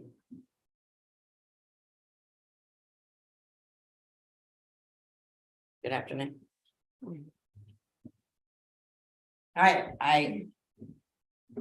I'm not sure where this is coming from. Because if you recall, when we were trying to focus all the citizens on the request tracker, or they can call code enforcement, or they can come to City Hall, and they used to fill out a form for their complaints. And that form was sent or was emailed to us from the city receptionist. There's no breakdown in response time between code. We have a strict 3-day rule that you must respond to a request tracker or a complaint that you received within 3 days. And if y'all recall last year, we went over that because there were delays in it and people weren't coming through because they were not reporting them to us. So that's when council sent the direction to the city manager to make sure everything was responded to in 3 days. We were already doing that at that time. Now, I have to say that if council gets a complaint and you don't forward it straight to me or send that person straight to code or to the request tracker, all the other avenues they have, we aren't aware of it. If they call city manager and he doesn't, or if he calls them himself to try to get ahead of it or try to solve it himself, we're not aware of it. So that's not a mistake on our part or a delay in response on our part. Do you understand? Yeah. We take very strict pride in making sure we respond to everything. Now, if we get something that's a public works issue or it's a traffic issue, we can't handle those. We refer them straight to public works and we let them know because we contact that person and say, hey, we can't help you with this, but these people can. So to put code underneath the city manager, I think for one is an undue extra work on his part when he's got more important things to do. But it concerns me that it's felt like we're not responding to the complaints because we get more complaints than anyone in the city.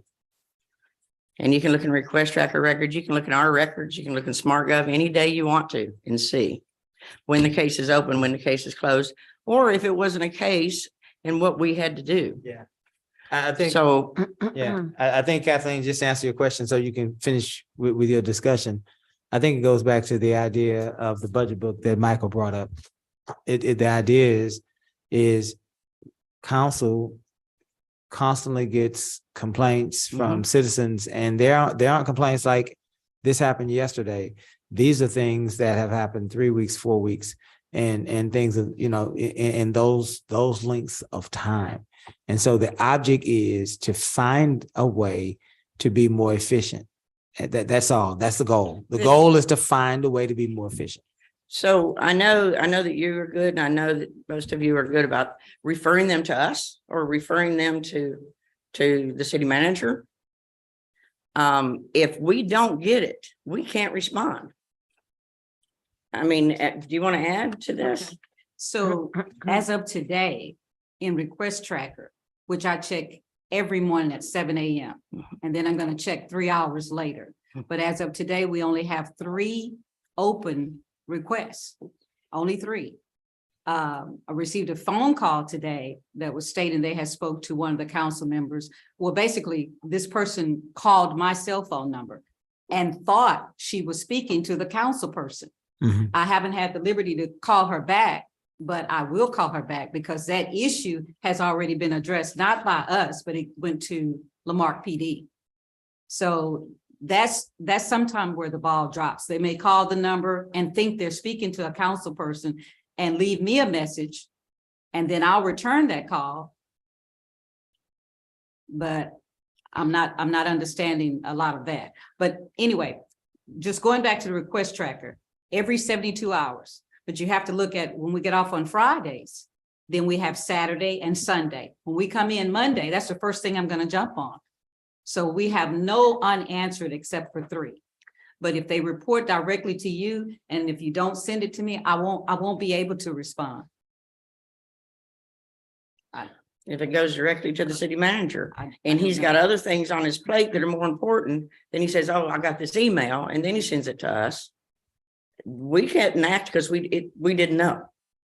I'm wondering if, gosh, okay, because I do have concerns about like adding to the city manager table at the moment. Like I do have concerns about that. And I'm wondering if like, because gosh, was it a year ago that we had like the big hullabaloo about like request tracker? Like Michael came, and you're like, I'm hearing from all these people. We got to get this more, more structure. And it felt like there was this really big push. And I remember the time y'all saying like, okay, this is working. We're getting a lot more. And I remember you saying there was enthusiasm among council for being like, let us know when these come through, please share them. And you were like, you sure?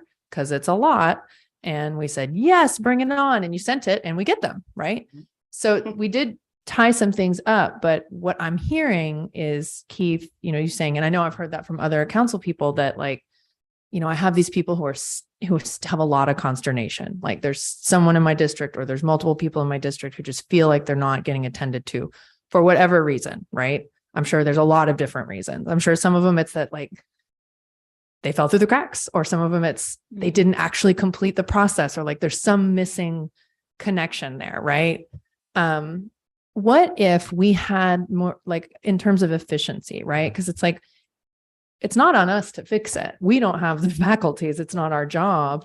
But if we're their liaison, if there was another built-in way for us to kind of convey to the existing structure that's already in, so convey to code compliance, convey to development services that like, hey, these are the 3 ongoing addresses I still keep hearing about. Like if we had a way to as simple as if it was maybe an email address that got seen by y'all, that we could just jot it off to like, I keep hearing about, XYZ wisteria or whatever. Like, can you please give me a status update on that so I can then better communicate with them? Because like I hear what you're saying. You just want to be able to assure citizens like, we hear you, you're being taken care of. Here's what's happening, and I hear you guys like you're always working and taking care of them. So there must be some kind of miscommunication happening somewhere. And might I add this, I think the city manager can attest to this. If there's anything that comes in from the city manager, I'm going to respond, and then I'm going to follow up. I've done that also with you as well. Yeah. Sarah Lee. Mm-hmm. Anything that comes up, it's of urgency that we put on it's like a hot topic or hot area. Within 1 hour, I have to report to my supervisor. What have I done? This is what we're doing. Yeah. And then in order to close that out, I do the documentation. I'll go ahead and open up a case because I can't remember all of that. Mm-hmm. So I'm following up.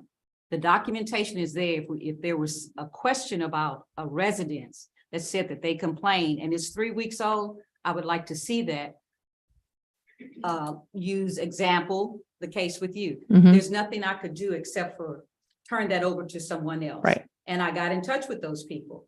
Right. But we there's nothing we could do. We can't force a energy we can't company force to them to mow some grass. Even with And take a in tree down. request tracker, there's people that don't want to bother with it. And so they may contact you and you may refer them to request tracker. And they don't want to bother with that. Well, all you have to do is send us an email or send me an email, say, hey, this person is this issue. Would, y'all want to look into it, or is this, and you want to send it where it needs to go, however you want to put it. As long as we get it directly. And then we'll enter it in request tracker. I do it all the time. And that's where the problem lies. The Yeah. problem lies in what you just said, because not all of us here understand the charter and how that works. Mhm. And so a well-meaning council member may try to communicate with you in a way that might cause them to be removed from office because they just gave you a directive and they didn't even understand it. But if And- you're just passing on information, just like if you call to ask me a question, I'm gonna explain to you. We will talk to council anytime. We've always welcomed council. We want you to come see what we do. Yeah. I mean, and we've had some of you visit. So, but if the point is that you're saying that things aren't getting responded to, then it's that process is what's got to be fixed. We can't tell them. I tell them, please don't bother council. Call us directly. We'll help you. Mhm. Yeah. But how y'all are going to get it to us, I guess, is the issue. Or why can't Exactly. you just send an email? I have this person called from this state, which I get those. We don't have a problem with that. Can we have a form? I mean, can we make it as factual? Because I hear what you're saying. Like it Yeah, could right. get into a place where someone's like, Kathleen, you need to go over here and do this and fix this because I'm getting Council's never called like done that. crazy. That's But they gotta be a could. And he's directive. right. He's right to expect, unfortunately, like to plan for the worst, right? Because that could put you all in a really, really bad situation. But if we had a way of, because I suspect that if we just like move the supervision, we're still going to end up, I do agree with what you're saying. We might still end up with the same problem of like, how is the follow-up happening? Like, how are we getting this information to them? If we had a very, very sober way of just communicating, these are the 3 addresses I keep hearing from that say they haven't been attended to. Can you please, I'm just passing that's that what on. and that's what it usually is. It's usually the same address or it's no address at all, right? It's city infrastructure. It's a ditch on the side of the road that's not in. You get complaints from the people who are neighbors to the people that are violating ordinances across the street or whatever the case may be. Those folks may use request tracker, but those issues, that are in right of ways or in places that most people aren't directly affected, those issues can last for weeks. And those are the types of things that the types of communications I receive. And it's embarrassing. This has been leaking in this place for 4 weeks. Where it doesn't affect anybody because it's not around anyone's home, but that neighbor or those neighbors pass by every day, and for 4 weeks they've identified this leak. And so those are the types of things that council, I think, we really have an issue with. Well, some of those things with easements and stuff aren't a code compliance problem.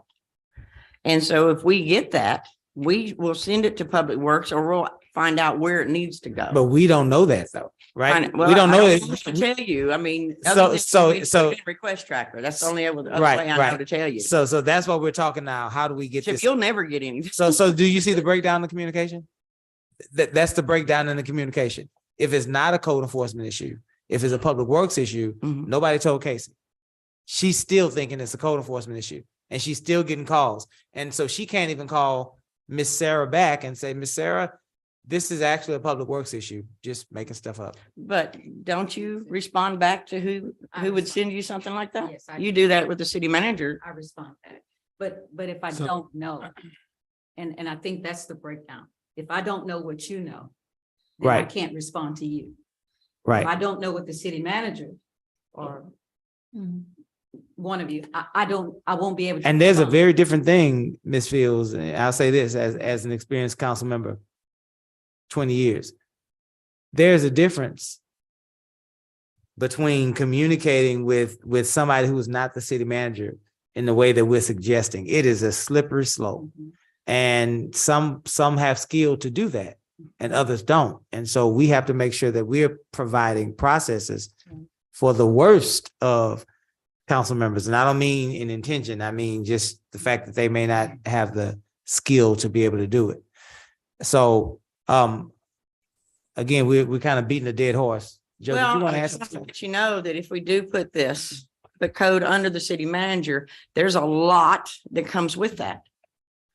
Code handles the rental registration, code handles the game rooms, code handles all these inspection, all these other things that we do. That all falls under the code umbrella. Yeah. So if code moves under the city manager, all that's going to move under him too. And I'm sorry, it's hard for us to keep up with, but we have with the people we have, that would overwhelm me. Yeah. Well, let me So- say this. Let me say this. Caesar didn't ask for anything. Caesar's He's not talking. Caesar's here listening to council and he's trying to solve problems and he's identified this as a problem. But he didn't ask for code enforcement. We are trying to get solutions. That's all that is. But finish, Kathleen, go ahead. So if that, as we've always said before, and what I know all of you try to do is you try to advise them the whoever's talking to you to contact whatever department they need to contact. I know you do that. And if they say that, well, I called them, but I haven't heard anything in 3 weeks, I'm going to tell you that's not true. Either it was not sent to us or it went to a different department, but it's not true. Because even if it's a case where we say, okay, we're going to investigate it, we have to send a violation letter, and by law, we have to give them this much time to respond and blah, blah, blah. We explain that whole process. It's not that we got your complaint and then we don't talk to them anymore. So there's other checks and balances that go with that. But the problem of getting the complaints that you get, I don't know how to do it other than to just send an email, or they somehow, I don't know. I mean, Yeah, we'll, is there yeah. something like that? Because I think we just have to look. I think we just have to look and see what other cities do and see how we can, it's just something that won't be solved overnight. we just don't want figure out, people yeah. to sit out there and think we're not responding to them. That's the goal. And That's the goal. because every person we talk to, we're educating that person. Yeah. And that's what we have to do to stop these things from reoccurring. But if we don't know, we can't act. Yeah. And it's not out of malice or anything, we just don't know. Yeah. Joe, did you want to add Just, something? just a quick. Mhm. I still don't understand the chart. The city manager is always above all departments, yes, so I yeah, don't, mhm. I think that remains the same. But second item, remember when we first started, we made the big effort to encourage people to use request tracker. And I asked if it would be possible to direct the complaints to the council person who, Yeah. whose district, and you did that great. I've noticed recently, I'm not getting the complaints from my district. I'm getting them, I think, from Councilman Carlson's district. They're like Omega Bay or That's what other happened to part. them. They're and I don't know what's going on there. So just so that, Well, you're getting them, that's for sure. well, I'm getting them. Remember, I but they're- warned you, get ready for the emails. I warned all of y'all. Man, I Ready thought for it. everything was good. I apologize for that, but we can correct Michael's that like, "This is the easily. best quarter Easily. of the year for me." Very good. Hey, Mayor, I So got, we- Good. Two Casey, Michael, Casey. okay, two things real quick. Code enforcement is always, if I ask for something or inquired about something, they've been great about getting back up to me on time. They've followed up, especially with some of the bigger issues.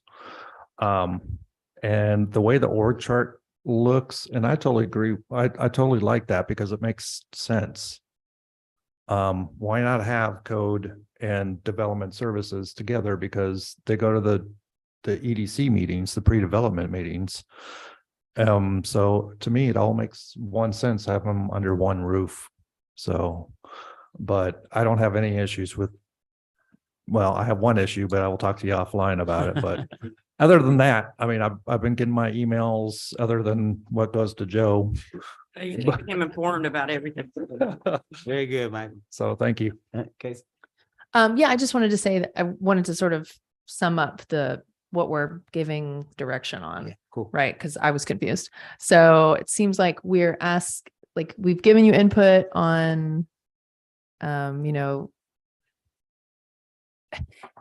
actually, no, I don't even know what to sum up, like what we're directing them to do, which is a problem. We want input on the PIO Mhm. position, on the public works study and reorganization.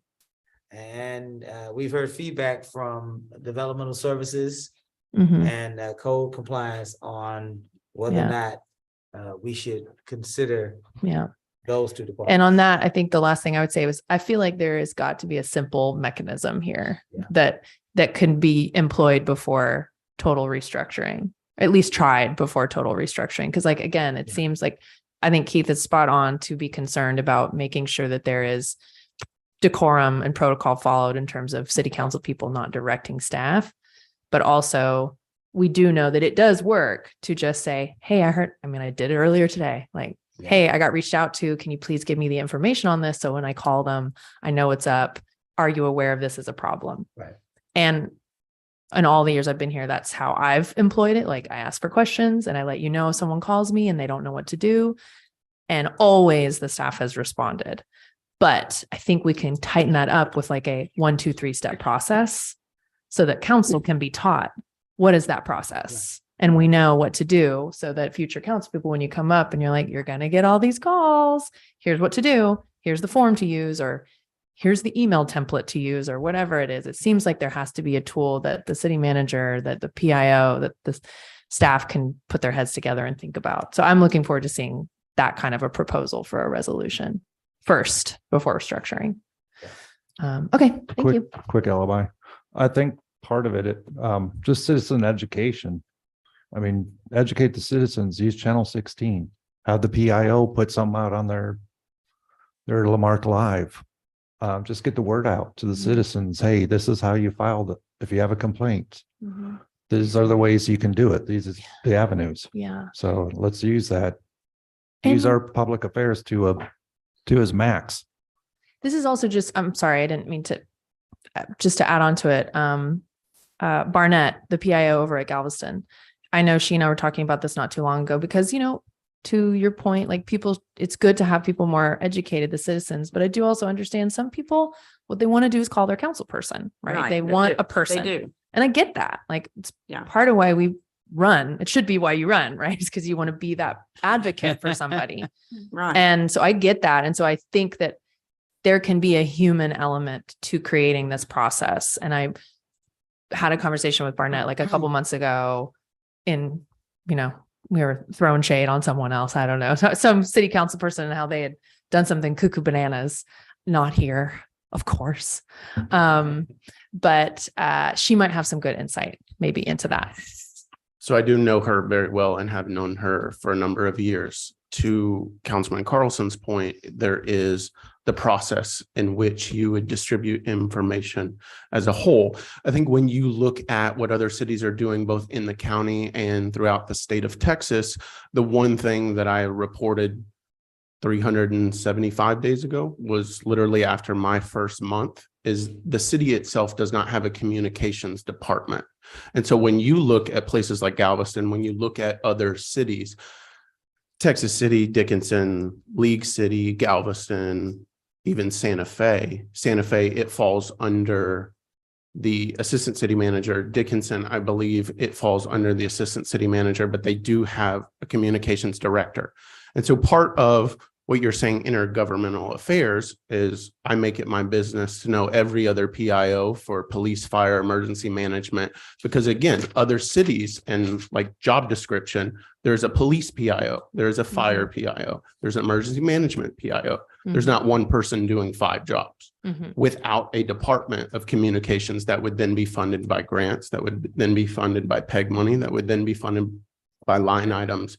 And so when you look at a place like Galveston, how they communicate is because that department, her serving as the department head there, then works with, and again, I think Mr. Osteen put it correctly of how the charter says, as well as a PIO's job description, as well as my background, I've never not had interaction with not even all of council. I don't mean here, I mean in other cities prior to here. It's not without my scope to meet with all of you independently, groups of you conjunctly at events and so on and so forth.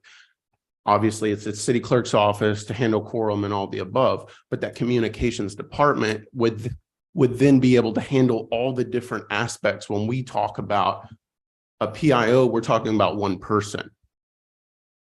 And as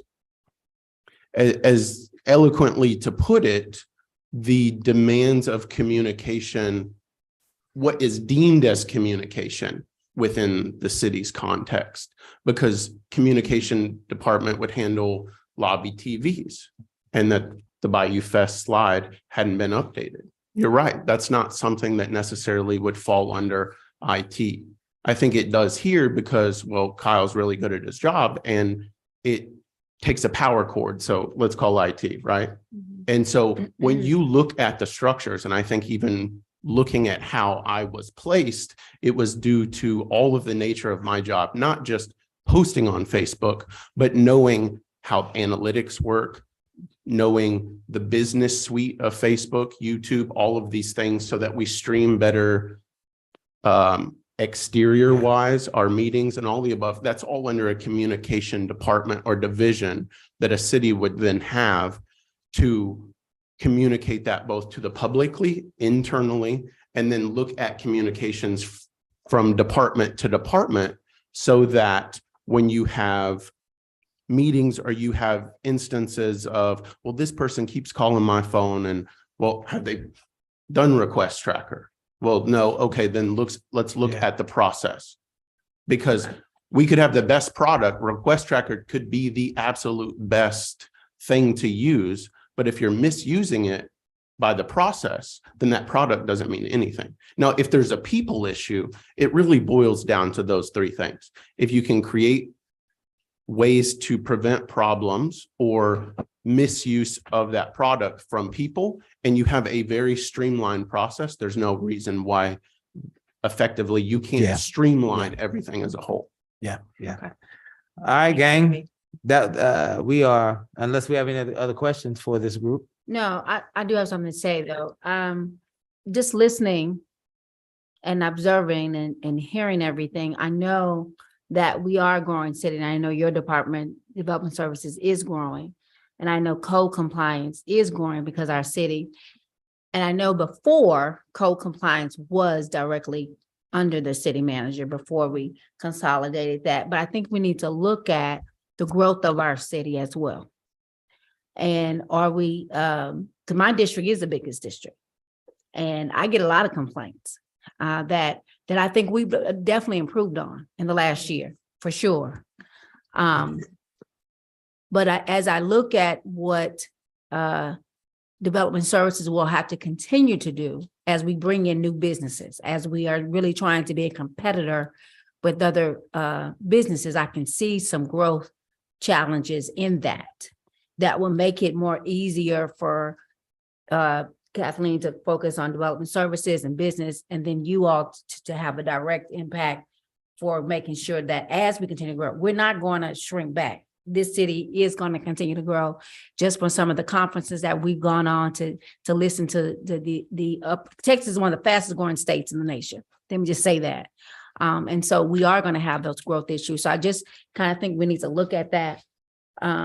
Not just, with the complaints, which I think we have improved, but also some of our growing pains too, to make sure that we can do both effectively. Yeah.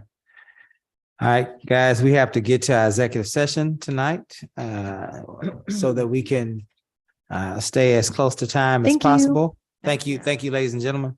Item 6, executive session. The City Council for the City of Marque, Texas reserves the right to adjourn into executive session at any time during this meeting to discuss any of the matters listed above. It's authorized by the Texas Government Code, Section 551.071, consultation with attorney, 551.072, deliberations about real property, 551.073, deliberations about gifts and donations, 551.074, personnel matters, 551.076, deliberations about security devices, and 551.087, economic development.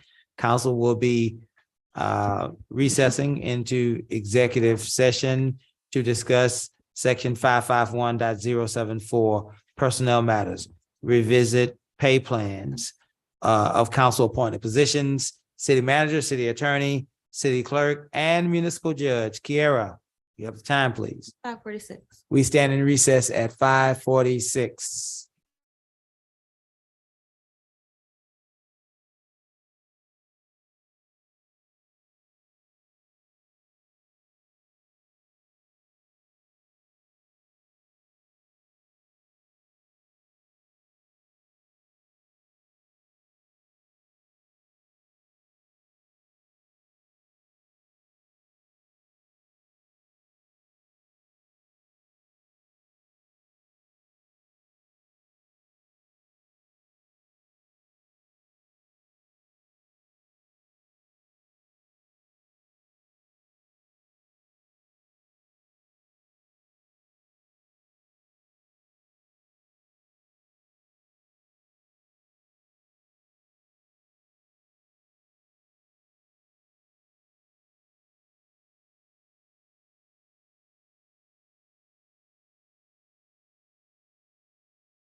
Hello again. We are back from executive session. We are at item 7, actions taken from executive session, 7.1, section 551.074, personnel matters, revisit pay plans of council appointed positions, city manager, city attorney, city clerk, and municipal judge. Council, I will entertain a motion. I move that we adjust the city clerk's pay to a prorated rate of $79,996.80 annually. Is there a second? Second. Is there further discussion? And by the way, to be clear, that's prorated for the 22. Prorated for this fiscal year. 22, okay, 22-23 fiscal year. year. Quick question, 10 words or less, Caesar, how are you gonna pay for this? We've had enough staff vacancies this year. I'll work with Susie, and I know she's going to be joining us remote here soon. She was driving back. The idea would be to make up the difference from this year on some of the shortfalls that we had from some vacancies, and for future years to rely on the increase in property tax and or appraisals to cover that short difference. Very good. Any other questions? Hearing none, we'll call for a vote. All those in favor? Aye. Any opposed? Nay. Item 8, adjournment. I'll entertain a motion to adjourn. So moved. Is there a second? Second. All in favor? Aye. We stand adjourned.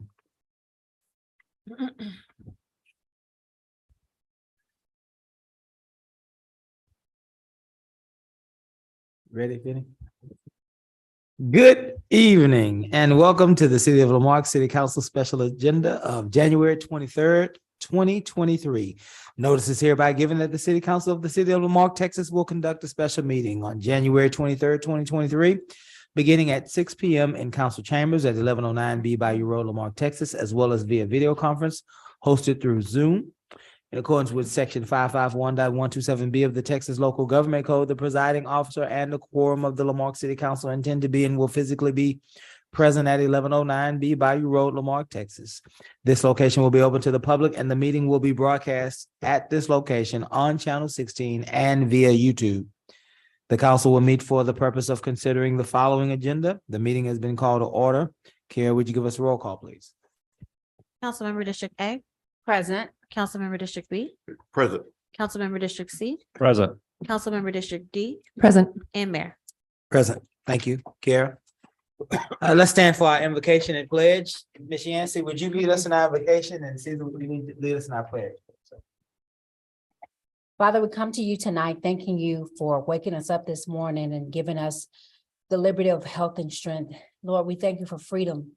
We thank you for the leaders of this city. We thank you for the 19,000 plus residents that are here in our city. We pray for wisdom and we pray for discernment. We pray for safety. We pray that in this coming year, whatever storms that we may face, whether they be physical storms or even spiritual storms, that you would give us the wisdom to know what to do and what not to do. We pray for divine protection over our city. We pray for our law enforcement. We pray for every director and every leader that wakes up every morning with Lamarque on their mind. And we ask you that you give us grace and mercy. In Jesus' name we pray. Amen. I pledge allegiance to the flag of the United States of America and to the republic for which it stands, one nation, under God, indivisible, with liberty and justice for all. Item 4, citizens participation, limited to 3 minutes per person. Comments from the public will be heard at this time. Any person with city-related business who is signed up may speak to council, limited to 3 minutes. If you wish to speak to council, you may give the mayor or the presiding officer your full legal name, your address, and the item you wish to speak about. Compliance with the Texas Open Meetings Act, the city may not deliberate on comments. Personal attacks will not be allowed and personnel matters should be addressed to the city manager during normal business hours. Press *6 if you are visiting with us via phone to mute and unmute yourself if you are wishing to speak. If you are visiting with us via smartphone, tablet, or computer on the Zoom platform, you may press the microphone icon in the lower portion of your screen. If you are attending in person, you may approach the podium to my left and your right, give your name, address, and you will be heard. Vinny, are there any persons wishing to speak? Yes, sir. Kiara, do we have any persons in the audience wishing to speak? No, sir. Very good. Let's move now to, let's not do public hearings because I want to, for time's sake, bring up the newly elected and sworn county treasurer, Mr. Hank Doogie, and we will take up item 7. And this will be a resolution, item 7-1, resolution number letter R-2023-0007, supporting the abolition of the office of county treasurer in Galveston County. Welcome, Mr. Doogie. We're trying to get you set up Perfect. so you can make your presentation. Thank you. I appreciate it. Yes. Mr. Doogie, go ahead. Thank you, Mayor and Council. I'll be brief and respect your time. First, thank you so much for the service you provide for the city. I served on League City Council for 6 years, and you can be thankless sometimes, and you don't get paid, and you put a lot of long hours in. So just thank you. There's not a lot of people that will do what you do. So thank you for that. I ran and was elected on the campaign of eliminating the county treasurer's position. I think doing so will save money and at the same time streamline processes and make our system a little bit safer. So there's 9 other counties in the state of Texas that have eliminated their county treasurer's office. The state of Texas eliminated the state treasurer's office, and no city in the state of Texas has an elected treasurer. Yet all the financial duties still get done, and they get done at a high level. And my belief is that having a high quality, trained professional finance person who's on staff makes it so that the job gets done better rather than having a politician in charge of the financial system. So I think we need to take the politics out of the bookkeeping and put it into the hands of, a trained full-time finance professional. So in the county, we have a CFO, we have a purchasing agent, we have an internal auditor, we have an external auditor, and we have a clerk. So the duties would be dispersed among those individuals who are full-time employees who can be held accountable if something goes wrong. In the elected position, which is a paid position, my salary this year would have been $117,000. My wife and I decided as a act of good faith to the community, since we're working to eliminate it, to not take the salary. So that's part of the savings is having the elected official no longer be in charge of it, no longer take a salary, so that the community can realize some tax savings and have someone who's a professional kind of in that position. So like I said, it's been done other places. The resolution that you're voting on tonight isn't a requirement to eliminate the position, but it does take an action of the state legislature to put this on a ballot for voters. So if you approve it, and I take all the resolutions from all the cities in the county to Austin and tell them that, hey, our community wants an opportunity to vote on it, I think that'll carry significant weight. So I appreciate your time. I'm here for any questions you might have. If that's okay, Mr. Mayor. Yes. So Anyone have any questions for the county treasurer? Just applaud you, anybody that wants to. I firmly believe in getting rid of bureaucracy. And so if you're taking the lead in this and you're comfortable, I'm comfortable. And as you said rightfully, eliminating the position does not mean that the job is not done under the state article with regard to this, that it is hired individuals that are still doing the job right on that side. So I will be there, God willing, on March the 1st for Galveston County Legislative Advocacy Days, and I hope that's part of our advocacy agenda. Right. So thank you for those words. The County Commissioners Court unanimously passed a companion resolution to the one you have. League City, Kemah, Clear Lake Shores, Dickinson, Santa Fe have already passed them. As of 10 minutes ago, City of Hitchcock passed a resolution. I have someone else in Jamaica Beach. If you notice, I was supposed to be in 3 places at one time, and I decided to come to beautiful Marque, Texas. So we're working hard to take the politics out of the bookkeeping and just make sure our finances are safe and save a little bit of money at the same time. So any other questions? I don't have a question, but I know we're going to move forward. And I just want to say, I find it really compelling for me personally tonight, just because this is a new issue for me and I have not done a whole lot of research into the history of the county treasurer and all of this. Like I said, I think it's compelling, but for me, I wouldn't be comfortable voting in favor of it tonight, only because I'm someone who likes to have done a lot of homework and to have maybe heard, the opposite argument of like why we should keep it. I'm not sure we should. Yeah. But I just want you to know, I really appreciate you coming here Yes, ma'am. because it goes a long way, Yeah. in my opinion, for when you want, when that happens in the county, we get asked to put something on, and it sometimes feels like, where did this come from? This Right. just like descended from the clouds and someone expects us to go along with it. And it means a lot for you to come and state your case and be here. And I will definitely follow up with you. Well, Thank you. Yeah, thank you. And I don't mind putting the work in, right? So that's part of being an elected official is putting the work in. So that's why I'm here tonight, and I'll be available whether you vote yes tonight or no to answer any questions.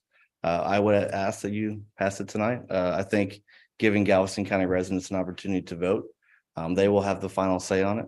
I do think because I was elected, it probably means Galveston County is ready for this change. But at the end of the day, it's going to go to a final vote in November. And they'll get to say whether they want to keep the elected office or do away with it. So thank you again. Any other questions or? Any other questions? Okay, thank you, Mayor. Thank you, Mr. Doogie. Let's act on this item. Council, I will entertain a motion. So moved. Is there a second?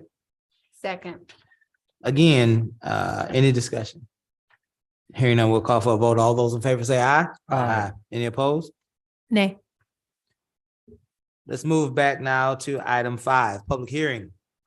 Conduct a public hearing to hear input on 5.1, ordinance number letter O -2022-0018, amending Appendix A, Schedule of Fees and Charges of the Code of Ordinances, City of Lamarque, Texas, by amending prescribed water and sewer rates. I'm going to take all 4, Gus, if you don't mind. That's fine.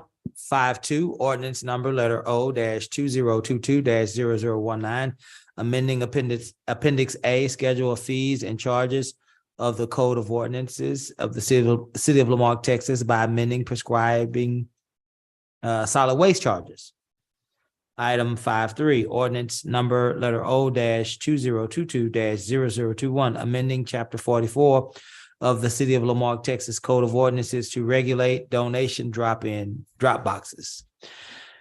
5.4, ordinance number letter O -2022-0022, calling a charter amendment election on the question of adopting 11 amendments to the City of Lamarque, Texas Charter, providing details relating to the holding of such election, providing for severability, containing other provisions relating to the subject, and providing an effective date. All of these are second and final readings.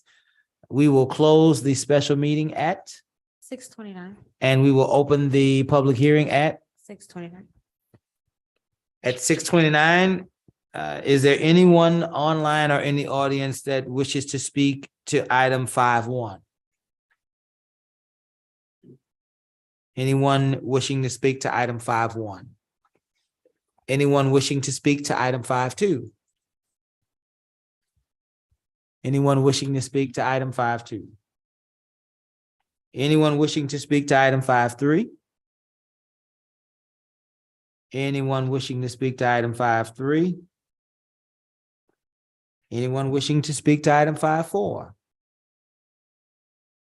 Anyone wishing to speak to item 5.4? Here, let's close this public hearing at. 6:30. Let's reopen our special meeting at 6:30. 6, ordinances. Discussion possible action regarding approving 6.1, ordinance number letter O -2022-0018, amending Appendix A, Schedule of Fees and Charges of the Code of Ordinances, City of Lamarque, Texas, by amending prescribed water and sewer rates. I'll entertain a motion. So moved. Is there a second? I second. Any discussion? Clarification.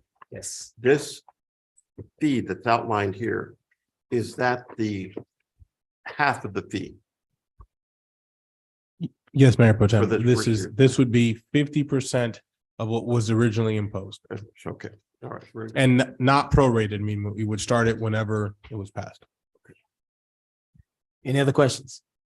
Hearing none, we'll call for a vote. All those in favor? Aye. Any opposed? Item 6.2, ordinance number letter O dash 2022 dash 0019, amending Appendix A, Schedule of Fees and Charges, Code of Ordinances of the City of Lamarque, Texas, by amending prescribed solid waste charges. I'll entertain a motion. So moved. Is there a second? I second. Is there any discussion? Hearing none, we'll call for the vote. All those in favor? Aye. Any opposed? Item 6.3, ordinance number letter O dash 2022 dash 0021, amending chapter 44 of the City of Lamarque, Texas Code of Ordinances to regulate donation drop boxes. I'll entertain a motion. So moved. Is there a second? Second. Any discussion? Hearing none, we'll call for a vote. All those in favor? Any opposed? Item 6.4, ordinance number letter O dash 2022 dash 0022, calling a charter amendment election on the question of adopting 11 amendments to the City of Lamarque, Texas Charter, providing details relating to the holding of such an election, providing for severability, containing other provisions relating to the subject, and providing an effective date. I'll entertain a motion. So moved. Is there a second? Second. Any discussion? Hearing none, we'll call for the vote. All those in favor? Aye. Any opposed? Let's move to item 7.2, resolution number letter R dash 2023 dash 0008, approving an emergency expenditure for water line failure repairs in the amount of $40,717.27. Rick, do you want to explain? Yes, I will.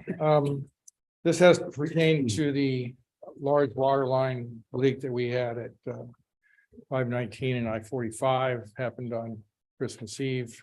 Best of luck. Actually, the Friday before, Friday night late is when we originally got notified. The unfortunate situation was unable to shut that line down. There were not valves in place. You will notice on the invoice from Android Construction, we had to put a lot of valves in order to try to get this line down. Insertion valve was almost $15,000. We had to put on 519. Our maps did show there was a valve there. There was not a valve. There was a T. The T was capped. There was no valve there. So an insertive valve we can put in under pressure because we could not shut that line down. We also, our map showed that Lake Road water line was tied in with that 519 line. It was not. We put in 2 line stops in order to get that water off on Lake Road. Eventually, we had to find a 519 valve, which was an excavation we did off of 519 by Valero. Found a valve with some help from Mr. Mike Morgan, who was a past public works director. So I thanked him for his assistance and help. We had to dig that valve out of the street, find it, and finally got that line off. We did not fix this water line. This water line will be abandoned with the I-45 realignment.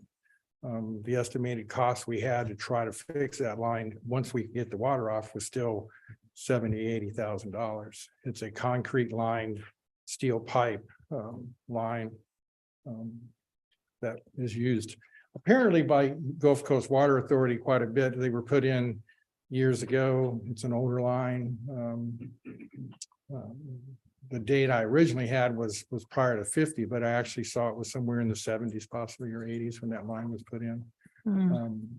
But it will be abandoned. So right now we've got that line isolated.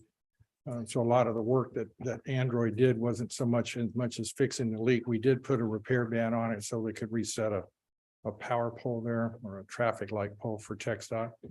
But like I say, that this pipeline, all of that pipeline will be replaced either by the TxDOT project at that interchange. And then we also have a internal project that we're replacing that 519 water line from where TxDOT stops all the way down to 12th Street. Very good. Any further questions? Be clear, is any part of this cost, once ultimately the work is completed on 45, will that be at TxDOT's cost? Or is everything ours? It's ours, it's ours right now. It's all ours. Yeah. We don't know why the line failed, to be honest with you. I've had a lot of questions. We don't know if it had to do with the freeze that happened the week before. There was one of the contractor actually wondered about the traffic signal pole that was put up there, but it was put there like 7 months earlier. I did bring that up to TxDOT, but we haven't addressed that at this point any further.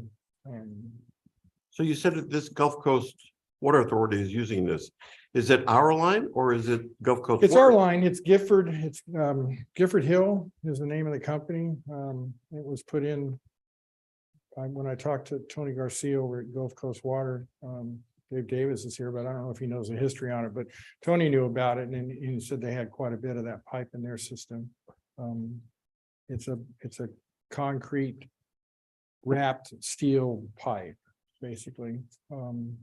It's got some extra layers to it. It's concrete and steel and more concrete, wire wrap, and then mortar on top of that. And trying to fix that pipe is tough. The 90s are welded and then they wrap it back with concrete. So it's quite different than what we typically use right now for like C900 or even ductile iron with fittings. And thanks. Any further discussion? Hearing none, I will entertain a motion. Move approval, Mayor. Is there a second? Second. Again, any further discussion? Hearing none, we'll call for a vote. All those in favor? Aye. Any opposed? 7-3, resolution number letter R-2023-0009, authorizing the city manager or his designee to sign the water facilities financing agreement. Thomas S. Mackey Water Treatment Plant expansion between the city of Lamarque and Gulf Coast Water Authority.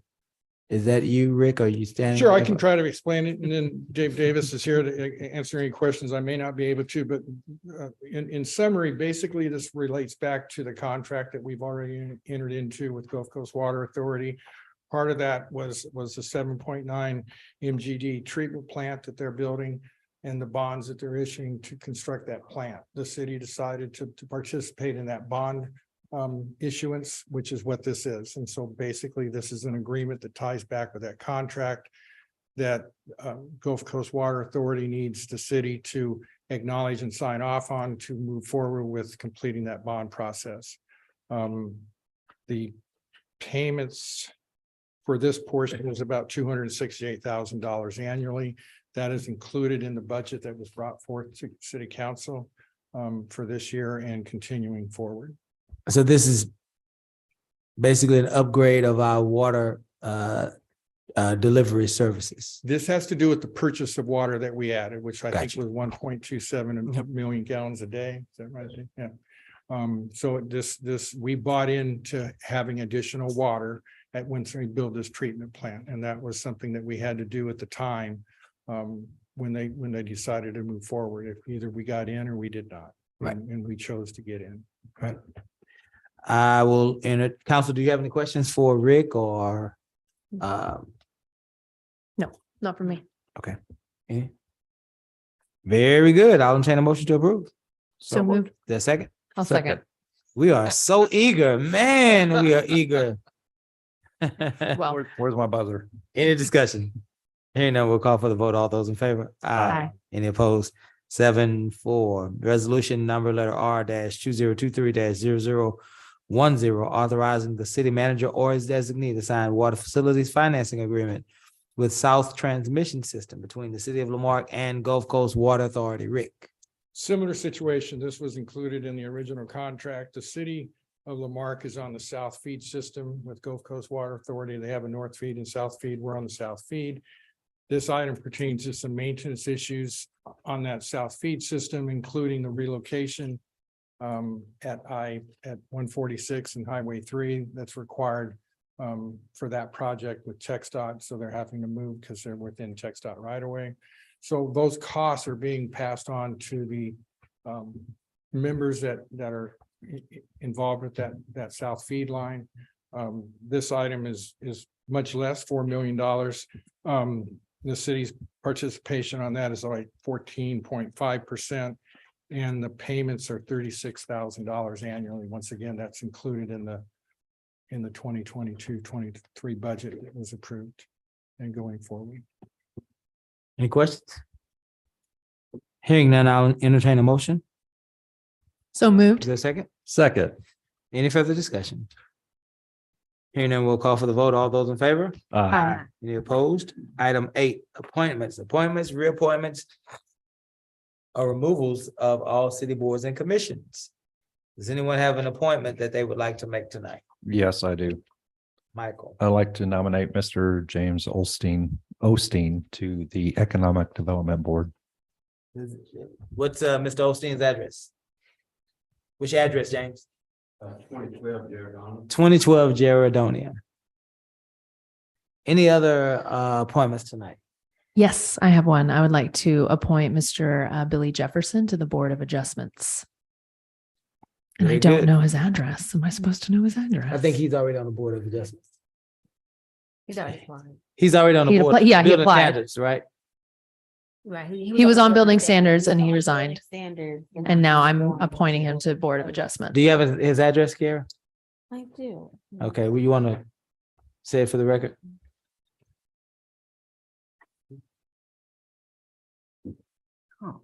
Sorry. All right. Put a pin in that one. Any other 89 appointments? Veranda. Hmm? 89 Veranda. 89 Veranda Reach. Very good. Thank you, Kara. I think I have an appointment as well to the EDC Cleveland Lane. Reappointment. Sorry, it's reappointment. And he's already on that board, so we have Yes, his he's already address. on We have the his board. address. Mhm. All right. Any other appointments tonight? Well, we need a second for those 3 nominations. Second. There's a second. There are no discussions on appointments. All those in favor say aye. Any opposed? Item 9, new business. Items presented to council for discussion and possible action. 9.1, request for proposal, advertisement, and request for proposal for sanitary sewer improvements. Rick, So this is exciting, as we all know. So this is the first project off of the GLO grant that Big deal. we've been patiently waiting for. This item's ready to put out for advertisement. It includes the lining of sanitary sewer pipes and rehab work on manholes throughout the city. I will tell you the cost that were estimated on this work was done some years ago. Those numbers were fed into the GLO system. We are anxiously waiting for those bids to come back. We've actually split this project into some segments because we do not want the bid to come in higher than what we've got funding for.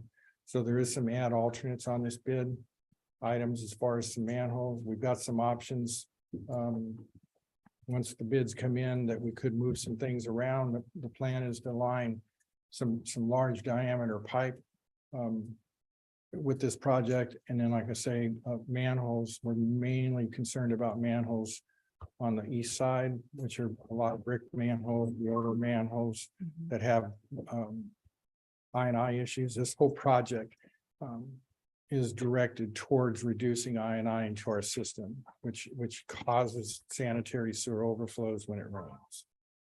This will not fix everything. I would not want you to believe that it will, because it won't. But it will fix a large portion of that I&I that's being affected to our system. very good. Any questions? Will you define what I&I is? So I&I everyone's is sitting? inflow and infiltration. I'm sorry. Okay, Good question. it's okay. You're just speaking baseball. It's all Just good. We got clarity. it. Yeah. Don't you hate acronyms? So I would like to know, I'm a sewer layperson. So the work that's going to be done to redo the manholes, what does that mean in a practical sense?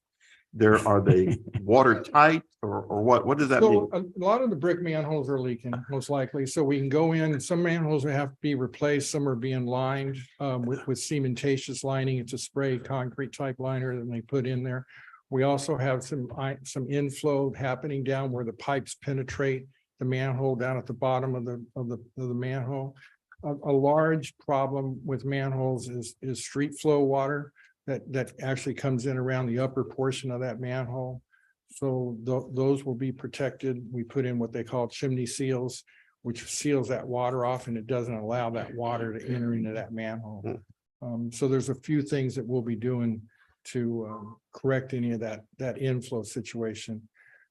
So, and when we're talking about inflow, and that's a good question that came up, the inflow happens right during a storm event. So that's instantaneous flow into our system, either through cracked pipes or manholes and things like that. The infiltration can go on for another day or two because that's groundwater that's still entering into our system, either through cracks in the pipes or once again through the manholes that are leaking through from just groundwater. And what's the number of manholes this project will envision? 682 is what we have in the system. Okay. Like I say, the engineer's estimate we had on this project, it has the number up quite a bit higher, about 30% higher than what we submitted at GLO. I'm being told contractors are hungry out there. So we're anxiously waiting good bids. It's about a 30-day bid cycle. Once we get the bids back in, we'll see what they are. And like I say, we've got some options at that point. If we decide to spend more money on manholes versus pipes or where the manholes are located. Okay. But we've got the bid broken down in what we refer to as ad alternates. Okay, thank you. Any question? Any more questions? Question I have. Go ahead, Michael. You said 600 and some odd manholes, but Yes, sir. is in the bid, but we have more than that. No, 682 is total. Okay. I thought maybe I heard it wrong. So there's 682, but there's a likelihood that depending on how the bids come, we may not be able to get to all 682. Gotcha. Okay. Are we working on a backup plan in case we don't get all 682? Because I don't want to do half a With project. this contract, we're pretty tight because of the GLO and where the money's coming from. It's very difficult to add work to this particular contract. We could come back with a separate contract outside of the grant program. But the grant funding is pretty concrete. And it's very specific on what you can spend the money on. Right. And I'm just wondering if we have if we get back from GLO that we only can do 300. Are we working on an alternative to take care of the other 380? Or is that even on your radar yet? It's on the radar. One of the things that we're working on right now is submitting some projects to the SRF funding through the Water Development Board, because those are low interest funding capabilities. The infrastructure money that's coming down to the federal government will come through that program, that SRF program. We can submit water projects, wastewater projects, and stormwater projects through that SRF funding. The Fed money that's coming down to the infrastructure bill, there's a requirement that 30% of that is forgiven based on LMI indexing. So once we get those projects in, there's some possibilities that we could get some funding that way. We don't have any other grant programs right now behind this current one to do these projects. So basically, the SRF program is probably something that we could take a serious look at. And that's a submittal process. Excuse the pun, but I just want to make sure we're planning for a rainy day. So, sorry about that. Need more coffee. City manager, we have the city share, correct, for this? City shares are accounted for in your budget book, page 193. That's one of the ones that's in there. This is the 1% match. And we are prepared to accommodate that by project completion. I believe this one's supposed to be completed in 25, if I remember correctly. Appreciate it. Thank you, sir. That's all the questions I have. Any further questions? Hearing none, we'll call for a vote. All those in favor? Aye. Any opposed? Item 9.2, request for proposal, advertisement and request for proposal for a stormwater improvement to the West Lawn subdivision. Yay! Mary and Melody. Wow. I thought it'd be more exciting than that. Before we move forward, there wasn't a motion for the last. Oh, we did. We didn't? We got it out over our skis, Rick. Rick. You're running the meeting. We'll entertain a We're excited. motion. We're excited. So moved. Second, Second. any further discussion? Hearing none, we'll call for a vote. All those in favor? Aye. Any opposed? Now we get to talk about, Thank you, Karen. what were we talking about? Mary Melody. Stormwater, Mary and Melody. Go ahead, Rick. Same situation. We're ready to go to bid on this project. Almost $1.5 million. This one, we're planning on, we've separated the bids a little bit just so we got some timing for review. So the West Lawn project's going to bid advertisement on February 1st. I think the other one, I didn't mention that, is February 8th, so a week behind it. And that's just so we can have time to review these and get these back to council through the bid process. But this will improve drainage in the West Lawn Highland subdivisions, which is Mary and Melody Lane, as we're well aware of. Once again, we did break this into two separate projects. The north side of Westward, where most of the pipe work's going to be, is part of the base bid.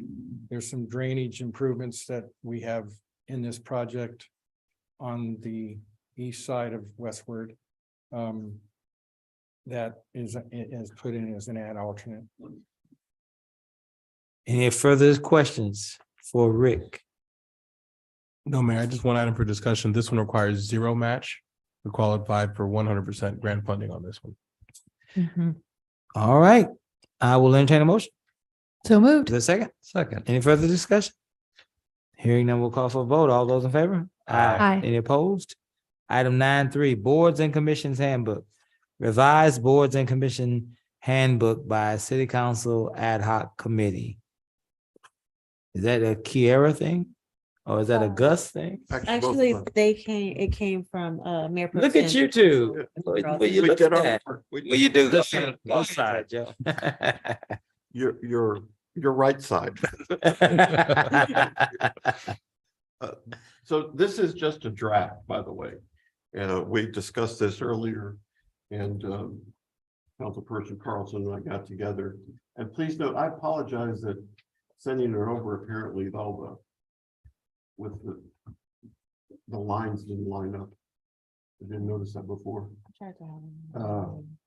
But the X's are, we got rid of the felony background history authorization form. But we added, or it was in the language, that if a person has, however, any person is appointed, or was reappointed for a new 2-year term after the adoption of the policy, will be required to notify the city clerk within 10 days of any charge for a felony or a crime of moral turpitude. And then any person failing to notify will be automatically terminated. I believe that was the biggest item that we did on that side. So hopefully that meets your approval. If it makes sense. Council, do we have any? Go ahead, Michael. One thing that was brought up that we discussed was the amount of people allowed to serve on boards. And we did find in the original one that you can serve on 2 boards. One as a primary, one as an alternate. Mhm. But if you become the primary from the alternate, you have to choose. So we kind of just left that in there because it gives us that latitude to put 2 people in there. Right. So you can serve on 2 boards. So.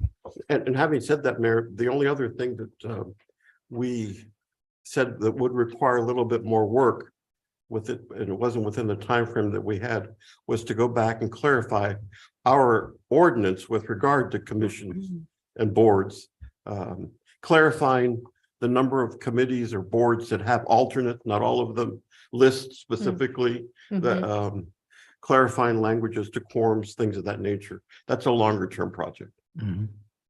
But this is just for purposes of your what is it, your orientation that you'll have later in the month or Actually, it's this Wednesday Oh, for everybody. That's right.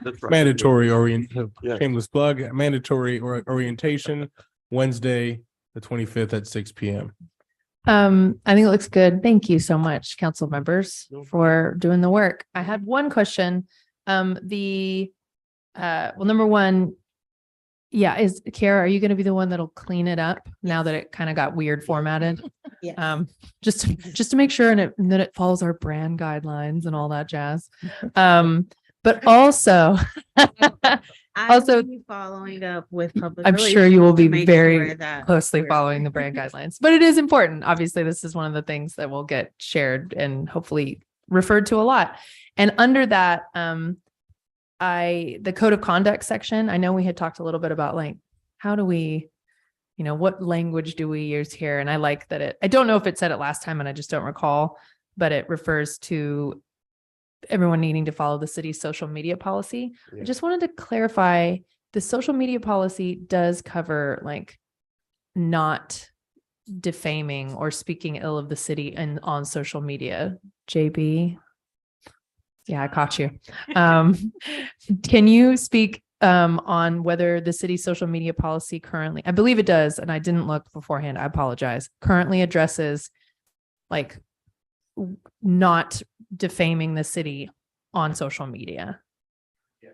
Okay, that's all I need to know. Yeah. Okay, cool, great. Thank you. I think it looks great. Thank you so much, y'all. Yay. Thank you. Any further questions or comments?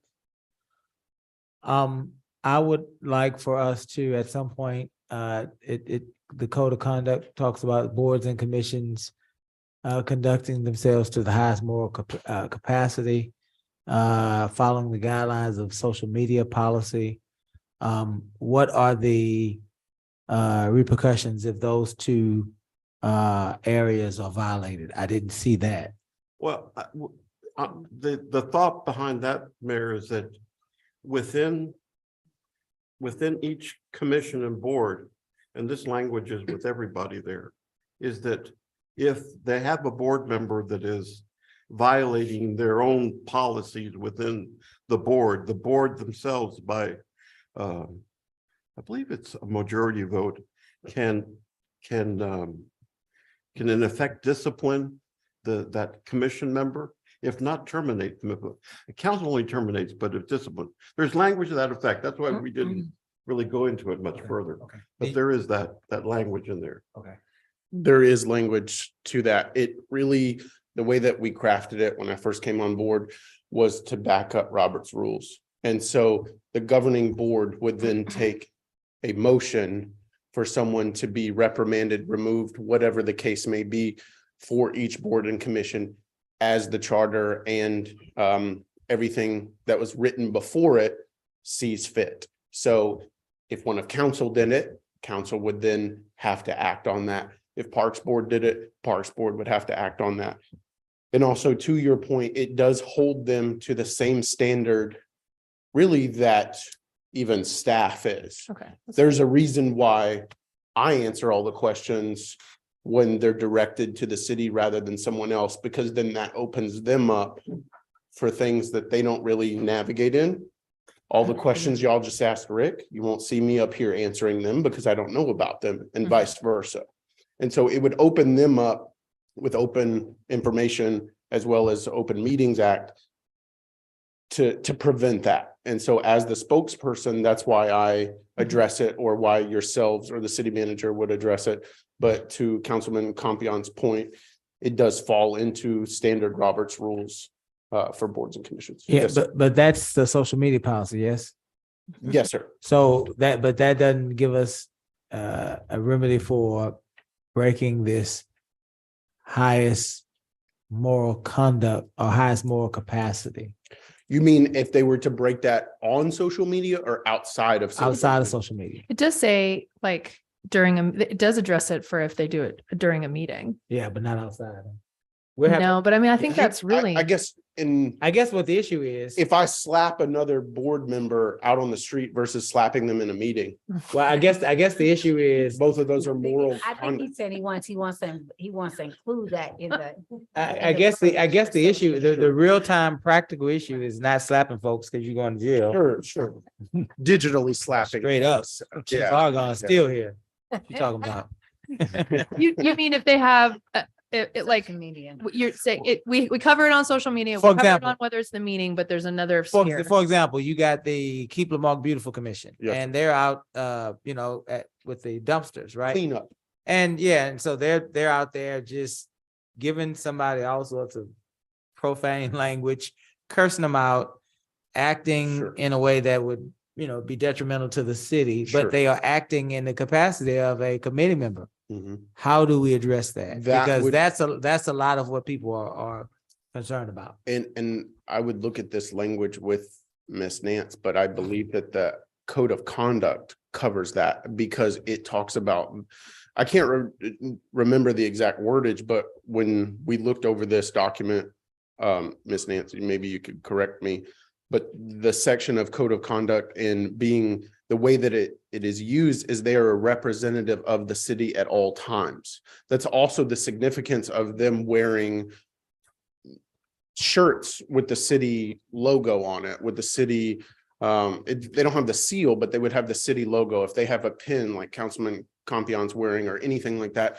with a city insignia, even if, I guess, for instance, if I am taking a picture, if someone takes a picture of me doing something less than kosher for my job and as a representative for the city of Lamarque, God knows there's been plenty since I've been hired, yet there's no picture of committing a crime or anything like that. My point is, pictures can be taken of a representative, whether they are a board and commission member, a city council member, a staff member. But if something is done, like if they are doing something wrong, then yes, that can be brought to the commission because of their, to the board because of their conduct.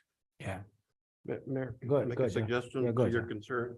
On that line, maybe we could just add the statement. This is page 6. Any member, including the presiding officer, who fails to observe decorous and orderly behavior during the meeting or In at an representation. official board sponsored activity. There you go. There you go. That's- There you go.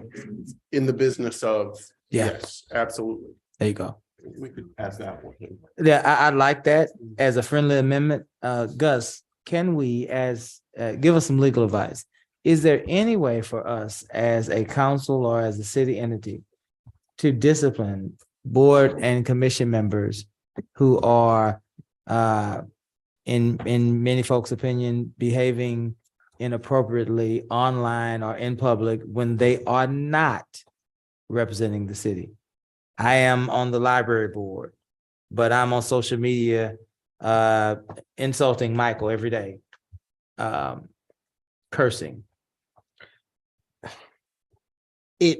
It kind of depends. I mean, I understand the comment about they're not representing they're not acting in their official capacity, but similar to council members with you're always in some degree in your official capacity. So I'd have to look at it in more detail, what specifically, but ultimately the discipline, there are two general types of discipline. There's the ability of the board itself, whichever board it is, and I believe the mayor pro tem was getting to this, censuring that person or sending a formal letter or having a motion asking council to do something about it. But that occurs at the board level. Okay. And then there's what the council can do at the council level. Of course, any discipline generally is going to have to follow. You need to have a policy, a well-defined policy that person has in fact violated. But the formal discipline would likely come from, well, not likely, would have to come from the council in your ability to supervise those boards and commissions. And I guess to more directly answer your question, having a well-defined policy to point to in disciplining that proposed person, whoever that is, that they violated is helpful in that process. Gotcha. Thanks. Any further further questions for Joe or Michael or now Gus? Hearing none, I will entertain a motion. So moved. Is there a second? Second. Any further discussion? Hearing To be clear, with that amendment. with the Yes. friendly amendment. Yes. All those in Thank you, favor? Aye. Any opposed? 9-4. Travel, Ms. Yancey, are you, Yes, I want to talk about it. Okay. Um, let me read it out. Okay. 9-4, travel, Council Member Yancey to attend the 38th Annual Texas Alliance of Black School Educators Conference, February 15th through 19th, 2023 in Horseshoe Bay, Texas. Ms. Yancey. Yes, as you know, council, my district is one of the largest districts, and most of our schools are in my district. And due to my background being an educator, I'm doing what I can to promote our needs for our city. I've also been working with our schools such as Main and Preparatory, Texas City ISD about their teacher shortages, and working with Dr. Warren Nichols, trying to get that program that Brazos College is doing, where there's an apprenticeship type of program that they're doing to create a teacher pipeline. If you know, that was my background. So I want to be able to continue to do this, to try to go to different conferences where they will have information on cities and governance and what we can do to help our schools. I think we've done an amazing job in the last year and a half, as we have partnered with them on this last bond issue with getting a new stadium built in our city, even though we lost one of our schools, one of our biggest schools, our middle school, to West Texas City. I was involved, Cesar and I, on that committee with facilities to advocate to bring a stadium to this side of Lamarck and a new high school on this side of Lamarck. And our involvement in the room meant a lot when we were in those planning sessions and in those facilities committees. So I have kind of put myself in that position to advocate for the city and try to make sure that our kids are not forgotten that live in the city of Lamarck. So I would love to be able to represent the city of Lamarck here at this conference, as I've done in other conferences as well. Very good. Any questions for Ms. Yancey? No, I think it sounds great. And I thank you so much for advocating for this. I'm assuming this just falls within our city council travel and education budgets, right? Yes, ma'am. Groovy. Sounds good. Any questions from Michael or Joe?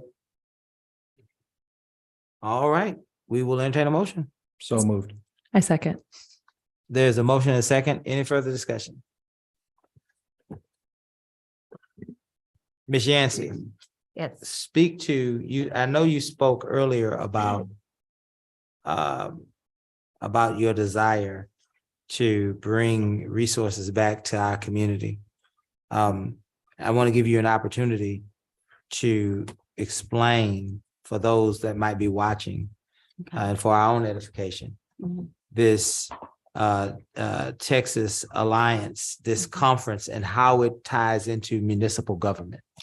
Okay, they will be talking about funding. They will be also talking about the teacher shortage. What we're trying to do is create a pipeline for teachers to come and move within our city, to live within our city, and to participate in our city. I don't know if you all know, but there is a teacher shortage across the state of Texas. So there will be classes, and there's a governance strand as well about how elected officials and city administrators can work together to bring about change in their community. Okay. How much, Cesar, each council member has a travel budget? Is that correct? Could you, for the record, so we can make sure that we are, everybody has all information. Let the public know what each council member's travel budget is. Give me 1 split second, sir. Okay.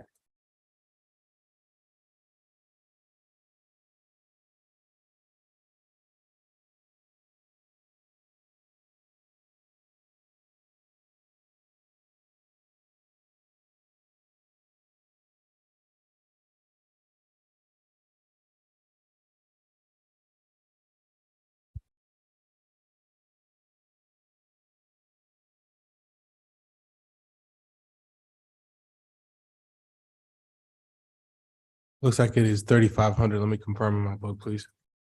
Very good. For the record, each council member has a budget, a travel budget of $3,500. And historically, we have been able to travel to conferences of our choosing so long as we stay within our budget. Just giving background for those of us that are hearing this type of action for the first time. Go ahead, Joe. Mayor, just this is me talking. Go ahead. I don't let the budget limit my participation at retreats or other activities in the event that I feel that there's a worthy opportunity for us to build the awareness of our community network. And so that's something that I do at my own cost. Very good. Thanks for that, Joe. And let me add right quick, Mayor, that the TWC program is an amazing program that I think we all need to look into. If you know anyone that wants to get into education, that program, when the college starts it, and we're in talks with Dr. Warren Nichols to get that added, that program will pay for their college, their entire teachers program. It's a new program. It'll pay for their tests as well if they can qualify for the, and so Brazos Sports ISD and their community college is doing it. And I'm hoping and praying we can duplicate that here. It's going to be transformational for our area. Susan? Just point of clarification, sorry, excuse me. It went from 3,000 to 1,500. Apologize. I want to confirm, get that. Okay. The point is, we all have travel budgets Correct. and we can elect to travel. Very good. Just wanted to clarify that. Any further discussion on this item? This is Ms. Yancey's choice and it's in the budget. And so we certainly have an opportunity to act on it. Any further discussion? Hearing none, we'll call for a vote. All those in favor? Aye. Any opposed? Item Thank you. So much. 9.5. Yes, ma'am. Item 9.5. Items for the good of the order. We are about to go into executive session. And so this is our time to share with the community any noteworthy items from our districts and around the city. Who wants to go first? Michael.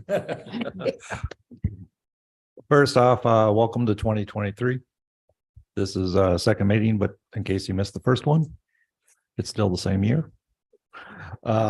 I had the privilege of going to the Omega Bay HOA meeting last week and got some good information. I hope to see more people that live in Omega Bay participate in our boards and commissions.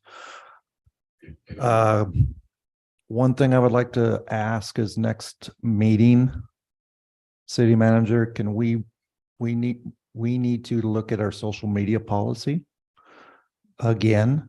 And the reason why I say that, there are some Supreme Court challenges that may affect our social media policy. And I appreciate everybody, all the staff, all the employees that 24/7 are here for the citizens. And I know I thank them all the time, but again, I'm thanking them. You guys do a lot of work and don't get appreciated. So thank you for everything you do. That's all I have, sir. Thank you, Michael. Me? I don't have a lot. Thank you very much. Looking forward to us moving forward with our twice a month meetings and helping and getting into a rhythm where we can get lots of work done, give everything the due diligence it deserves, and also get staff on a more reasonable pattern of work and getting them home sooner. And so with that said, thank you very much. And I have nothing else to say. Thank you. I just want to say I had a very interesting conversation with the United Way, and I would love for you to meet with Leslie to see what we can do to help our residents in the area of running utilities. And I know sometimes when we don't give to those organizations, they don't pour back into us, our city. And so I think we need to try to do that, see what we can do to help raise the level of their campaigns. I get calls like weekly for running utilities. So I am praying that there are nonprofits out there that would help us to meet that need. And I know United Way is one of them. The other thing is that Mainland Funeral Home is closing, and they have been a brand in District A for years. I'm 51. They've been here 67 years, so my entire life. So that is a huge loss to this community. So I'm hoping that we can attract more businesses. I am excited about the EDC and some things that I see happening. Congratulations to you on being on that board. I'm hoping that we could partner with aerospace innovation and bring that to this area. I think we deserve it. I think it would be amazing for us to be able to compete with other cities to bring some of that Spaceport is bringing here. Hence why we're trying to do something in the field of education, because that ties into aerospace and STEM and all of that. I, along with Michael, did the MLK, and Joe and Mayor. We were at the front of the line representing Lamarck in the MLK parade. They had to look for Tech City's mayor. No. We were at the front anyway. So it was nice. It was nice. It's probably one of the largest MLK parades I've seen in over a decade. And we were represented very well. Had a lot of fun doing that. And I look forward to the next season. Thanks. That's all I have. Mayor and council members and our residents, I had the pleasure to attend last weekend a retreat for the Houston Galveston area Council of Governments board retreat. It was an excellent opportunity to continue networking and establishing relationships. One of our challenges of the community, right? People seem to know all about the news, perhaps the bad news of Lamarck. But in terms of what we're doing, it was an opportunity to brag about our residents. As I said, the home ownership statistics, over 70% of us own our homes. The things of this nature, these are things that speak to a strong, stable community. Galveston certainly doesn't have that statistics. In fact, in Galveston, the majority of people are renters, and we know that as well too. Okay, so they might have the beach, but we have stability. So I like that. Oh, I like that line. And, Beach, but we have stability. also an opportunity to network with someone who's going through the challenges. I met and became, well, we've met before, but Mayor Bruce from the city of Pearland, the same issues on the issues that we're facing on the tax calculation worksheet, opportunity to revisit on that in that area. Almost all the almost all the county judges from the 13 county Houston Galveston area council of government area, except for the Harris County judge. I'll have to say that. And the Galveston County judge, I know either of them were there. But Mayor Brown from Galveston was there. And once again, reestablishing relationship, very important part of what I believe we all should be striving for. I also want to comment that on March 1st, perhaps other council members, apart from myself, will be having our Galveston County Legislative Day with sponsored by the Chamber of Commerce up in Austin, hitting those issues. There is an effort, and I speak, and perhaps Mayor, I'd like to bring that back. We have yet to adopt our legislative priorities, and maybe we should do that before we do that effort up in March of the city. I know there's one item that there's an effort to increase the homestead exemption on properties beyond the $40,000 cap up to $70,000. So that's something that I'm going to be looking at closely as well too. And last, and this is directed to the city attorney, we are beginning, or will soon beginning, the time for elections for our municipal government. That election is in May. I apologize for signs, but we perhaps need a little bit more clarity as we begin that package for all the candidates, right? Because I know we ran into some challenges there, the police chief and others with regard to sign placements and things of that nature on that side. That's all I have, Mayor. Thank you. Thank you, Joe. Kim forgot to tell you that She passed me a note. She said, we went to the gala last week. Oh. Who was we? We did. Oh, we did go to the gala, didn't we? Gus and Kiara and Cesar and Caesar. Joe, you were there too? No, no. Oh, Joe, you weren't there. Michael, were you there? No, I was at a HOA meeting. I was there and I'm acting like, anyway. My tux doesn't. I'm teasing. I'm teasing. We had a wonderful, wonderful night of fellowship. Lamarck had 3 tables. Oh, wow. 3 tables. And so we definitely represented our city well, and we had a great time doing it. So wonderful event. I only have 3 items tonight. This is the beginning of the year. And with that, we have our annual town hall listening sessions. This year we have 2. The first one will be January the 31st, which I believe is next Tuesday at 6 p.m. in the community room behind us. This is for all of our East End residents. The second one will be February the 2nd at 6 p.m. at the West Side Fire Station in the training room. That's for our West Side residents. Now, you can attend either or both. It does not matter. You are welcome to attend either or both.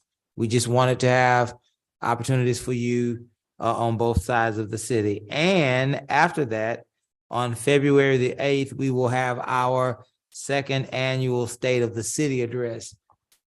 We don't know where it's going to be yet. We don't know who's invited, but it will be broadcast on Channel 16 via YouTube and Facebook.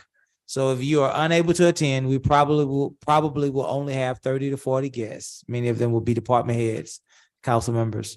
But you will definitely be able to witness it, to view it online on February the 8th live.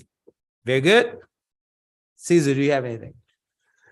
No, sir. Mayor, thank you. We're excited about these projects moving forward. Reminder again, if anybody's on any boards or commissions, to please come to the meeting this Wednesday, couple days here at 6 p.m. And just point of clarification, we're looking around. JB, confirm, maybe we said 7th or the 8th?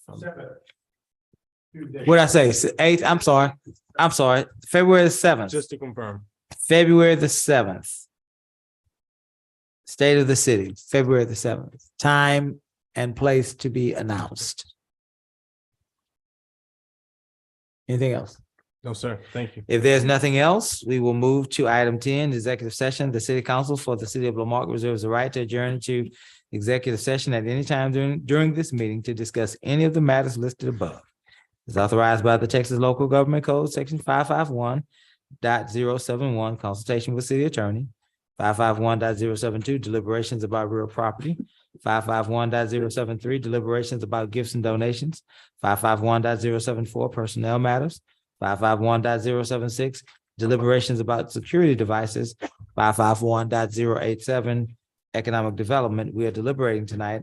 Section 551.074, personnel matters, deliberate on the employment, evaluation, duties, and discipline of a public officer or employee, a city manager.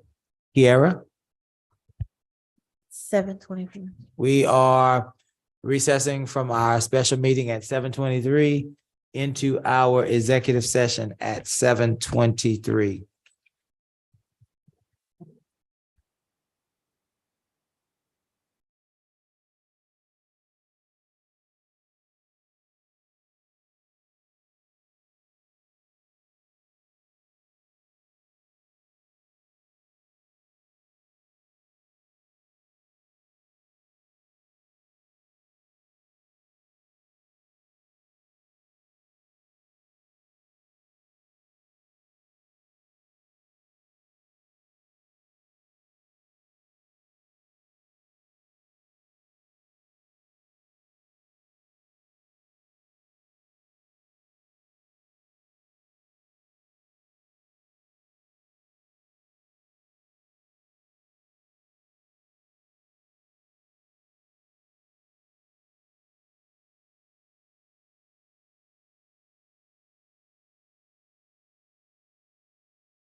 Hello again, and we are back from our executive session at 8:10. 8:10. We are back in our special call meeting at 8:10.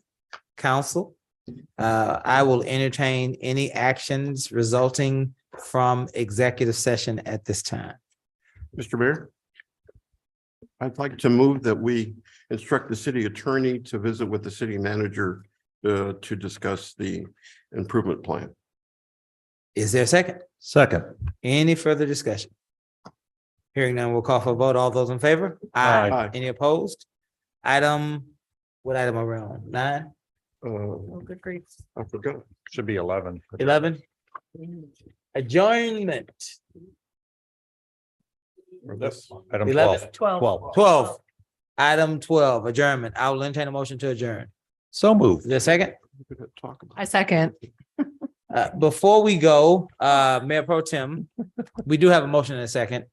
But we did want to lift up this blood donation drive from the Rotary Club of the Mainland on Wednesday, February the 22nd, from 1 p.m. to 4:30 p.m., free for donors. If you're a donor, you will get a quarter zip pullover. I don't know what that is, but you'll get one. It's like a sweater. A sweatshirt. Okay. You get a sweatshirt with a Oh, like this. pullover. Okay, Yeah, I like like that. it. I'll show up. All right. Walk-ins are welcome. This is being done by the Gulf Coast Regional Blood Center. Gulf Coast Regional Blood Center. And you start marketing that immediately. Okay. Library. All right. So there was a motion and a second for adjournment. All those in favor? Aye. We stand adjourned.